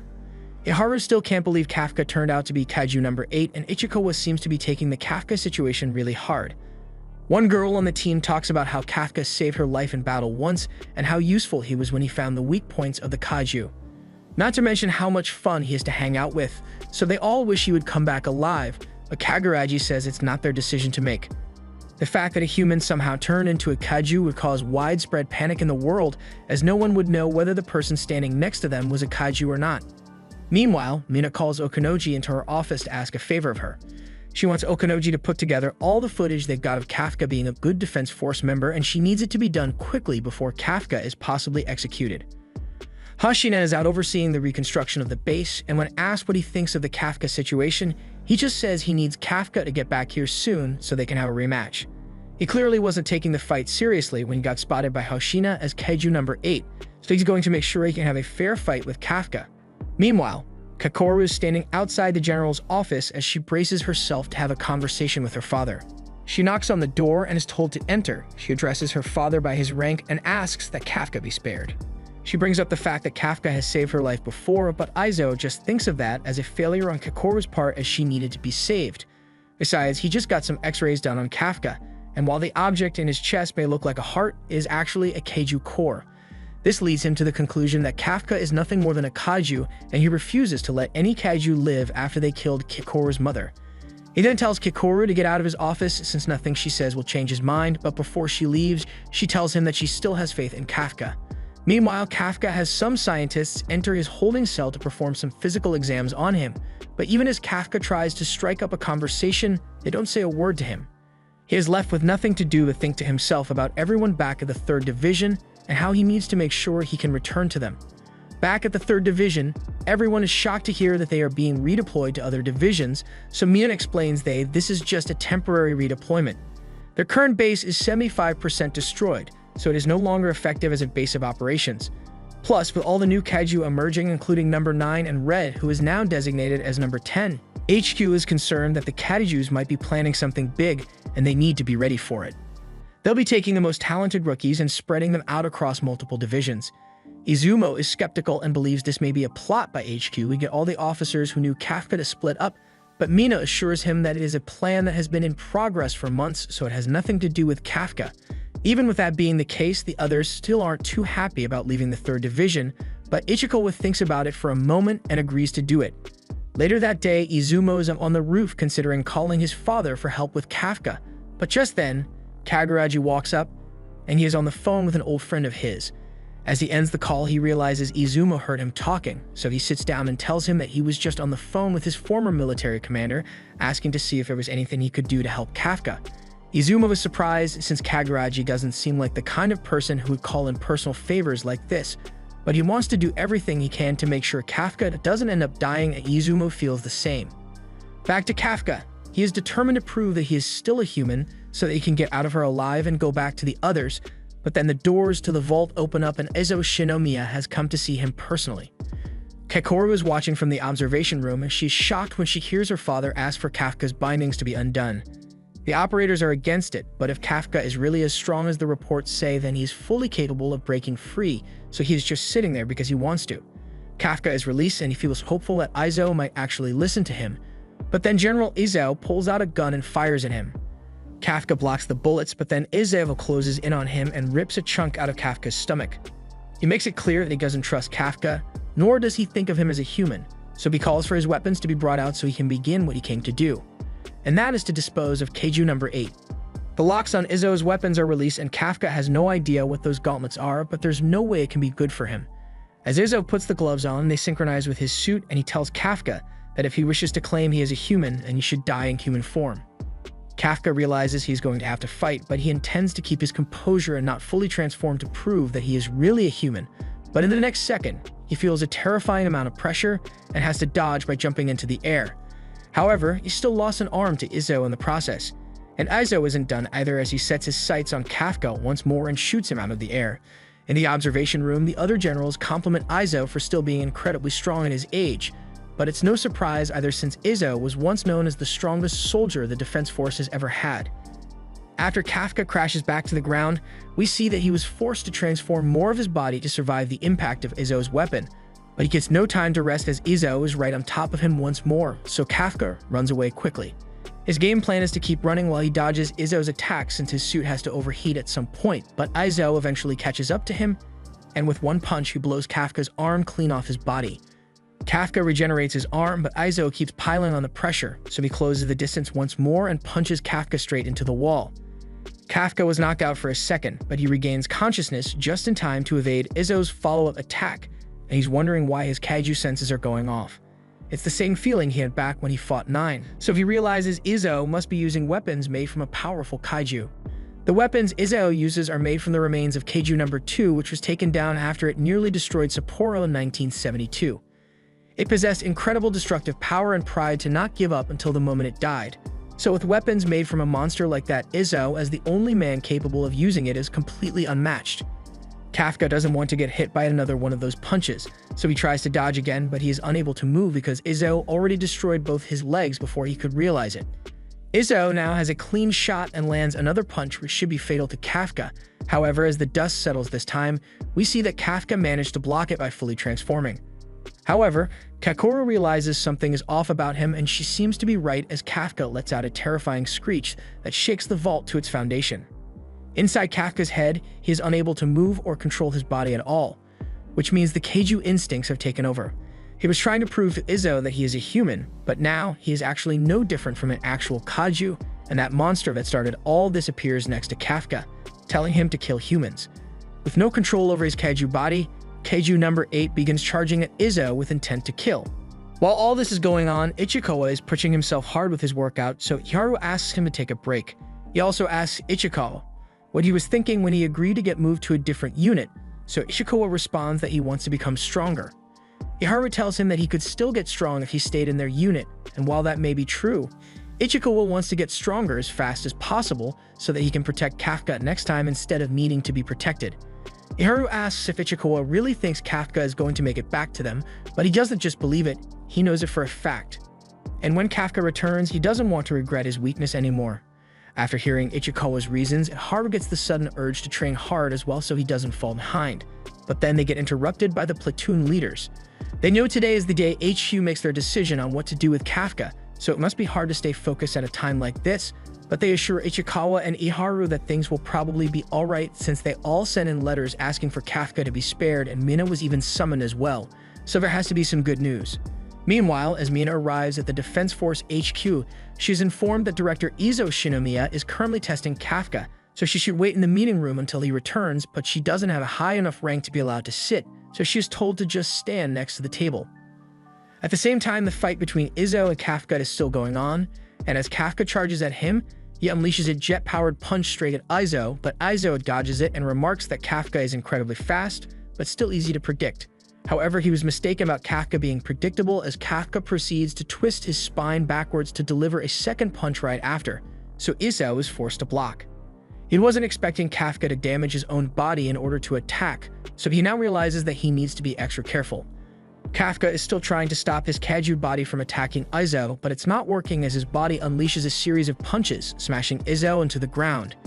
Izzo manages to escape by kicking Kafka's leg, but if it weren't for the powerful shields of the number 2 gauntlets, he would have died from that attack instantly.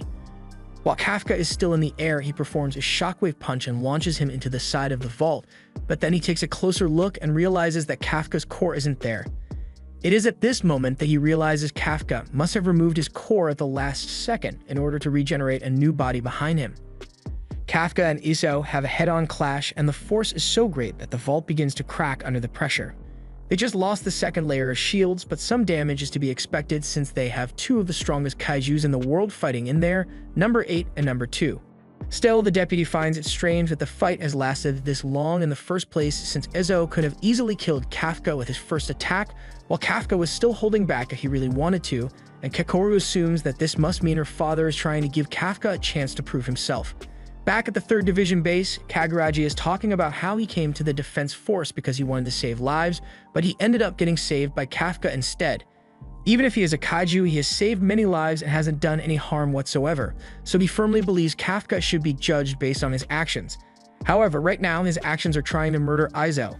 Izzo dodges Kafka's punch and gets behind him to deliver several shockwave punches of his own. However, while they looked like they did damage before Izzo could even land on the ground, he has a huge chunk of his abdomen carved out by Kafka, and things are starting to look bad for him. Kafka is still trying everything he can to stop himself, but nothing is working, so he keeps attacking Izzo, and Izzo is forced to go on the defensive with whistle shields. However, Kafka overpowers him regardless and sends Izzo flying. As a last-ditch effort, Izzo unleashes all the power of the number 2 gauntlets and launches an energy blast at Kafka, but it does no damage to him, and Kafka counters with an energy blast of his own. He then grabs Izzo and slams him into the wall, and all the while, Kafka is desperately trying to stop himself since he doesn't want to kill Kakoru's father while she's watching. Kakoru can't bear to see her father be put on the verge of death, and she remembers the promise she made to Kafka about killing him if he ever became a danger to mankind, but she still wants to have faith that Kafka can regain control of himself. Kafka is giving it everything. He has got to take control of his body back, but then that Kaiju worm shows up out of nowhere and chomps down on him. It looks like Kafka has permanently lost control of his body now, and Izzo is regretting his choice to give Kafka a chance. But while he is drowning in the metaphoric pool of his mind, Kafka sees a memory of Mina saying she will be waiting for him. And that was enough to give him the will for one final push to control his body. So before he could punch Izzo to death, he uses his arm to stab himself through the chest, and before he passes out, he tells Izzo once more that he is not just a kaiju. After Kafka collapses, he immediately has a blade brought to his neck, but Izzo tells Narumi to stand down. Narumi reluctantly withdraws his blade and tells his men to stand down, but Izzo went through all the trouble of asking Narumi, the 1st Division commander, to stand by his backup, yet while he was getting his ass handed to him, he refused to give the signal to engage. Izzo says he had everything under control, although Kafka was a bit stronger than he had expected. He then calls for the base medics to come in and take Kafka away for treatment since his core may be damaged. In the meantime, Narumi asks Izzo what he intends to do with Kafka now, and it looks like Izzo has already made up his mind.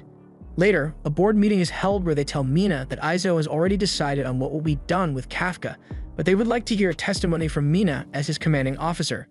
She has been watching Kafka since the day he joined the defense force, but their records show that she has known him from long before either of them joined the force. Mina confirms this to be true, although she adds that she has never once given him any sort of preferential treatment. The board knows this to be true since Mina even elected to fail Kafka during the exam, and it was actually Hoshina who elected to have Kafka be accepted. Before they start, they make it clear to Mina that a decision has already been reached, so her testimony will have no effect on the fate of Kafka. They are just asking for her testimony as part of the paperwork they need to do, so they don't want her to feel responsible whatever the outcome may be. Mina understands, so she begins giving her report on Kafka, She can't confirm whether Kafka is truly a human or a kaiju, but she can attest to his actions as a defense force member. During the Mushroom Kaiju incident, Kafka contributed to his team by discovering the reproductive organs that would have caused a citywide disaster otherwise. And most notably, he saved everyone in the 3rd Division and the surrounding area from being wiped out by the Kaiju bomb. The board members don't seem to care about the lives Kafka saved and instead say that he only managed to accomplish that by using his Kaiju powers. Mina doesn't deny it since when he first joined, his combat power was 0%, so he was only allowed to pass as a backup. He had also failed the exam 12 times prior to that, so in terms of age, he is the oldest person on her team. However, in spite of all this and the fact that his body got turned into a kaiju, he never stopped trying to save people.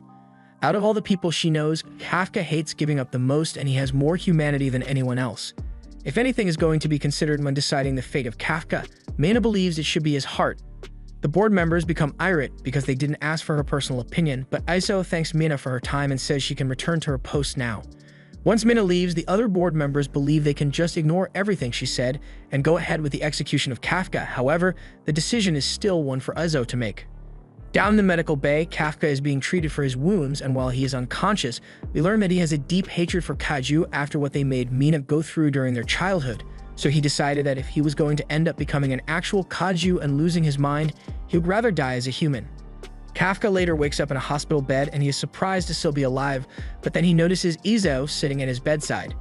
Iso tells Kafka that there's no need to worry since he isn't here to hurt him, but Kafka was just relieved that he didn't end up killing Iso since he would never be able to face Kikoru again if he did. He then asks if he has been accepted by the council as a human, but Iso tells him that if Kafka really was a human, then impaling himself through the chest should have been a guaranteed death sentence, yet he still managed to survive. The council has decided that Kafka is a kaiju without a doubt, but whether he is a threat or not remains to be seen. Right now, there are a lot of people opposed to letting Kafka live, and when Iso made the decision not to turn Kafka into kaiju equipment, but rather let him live and fight for them, everyone in the room began to strongly protest. They said it was far too dangerous to let a kaiju fight for them, but after Iso saw that Kafka was willing to end himself rather than become a full kaiju, he believes they can trust him to stay in control. It is a known fact that Kafka has been going on missions with the 3rd Division for months now without issues, and it is not clear if a weapon made from his body would even produce much power in the first place, so letting him live is the most logical choice to combat the recent surge in powerful kaiju. The others still try to argue that there are no precedents for something like this, but Iso doesn't care if it's considered a war crime as long as it keeps the country safe. He reminds them all of the tragedy that took place with Kaiju number 6 and how over 200 officers lost their lives in that battle, including his wife. If something like that were to happen again with a large number of kaiju, then the country could easily be destroyed. But if they utilize Kafka's incredible power, they just might stand a chance. Even with all the points Iso brought up, the others on the board still remained opposed to the decision. So while Kafka may be allowed to live for now, he needs to prove his usefulness if he wants to survive. Even if he is only seen as a weapon by the Defense Force, Kafka still sees himself as a Defense Force officer, and he swears that he will make Iso recognize him as one eventually. As Mina is leaving the building, she receives the message that Kafka will no longer be executed, and she is happy about it. Kikoru then receives a message from Mina telling her the good news, and she is ecstatic. But she also realizes that she can't be too happy about it since she needs to get stronger, otherwise she won't be able to keep her promise to Kafka and stop him if he ever loses control again. Ichikawa and the others also receive the news, and Eharu jumps for joy once he finds out. Ichikawa is pretty calm since he already knew that Kafka would find a way to make it back to them, so he is going to work even harder so he'll be stronger by the time Kafka returns. Bokunoji and Hoshina receive the news as well, but while Hoshina is happy for Kafka, he knows the hard part is only beginning, as when other organizations find out that they have a kaiju among their ranks, they are sure to voice their disapproval. It may be a secret for now, but eventually people will find out, so Kafka needs to prove his worth before then, so that no one can complain about his presence. It's going to be a lot of hard work, but Kafka is willing to do whatever it takes. Meanwhile, Kaiju number 9 has been taking over the world's chess leaderboards to figure out how smart humanity is, and he is not impressed. On an individual level, humans aren't very smart, but their strength is in their ability to share information with one another, so he just needs to account for that. He then communicates with one of his clones and asks how his job is coming along, to which the clone responds that it has mapped out the base, so they are all set to move on to the next phase of their plan. And that plan is to regain the kaiju power that fell into the hands of the humans. This was the end of Season 1. Thanks for watching. Subscribe for more awesome anime recaps.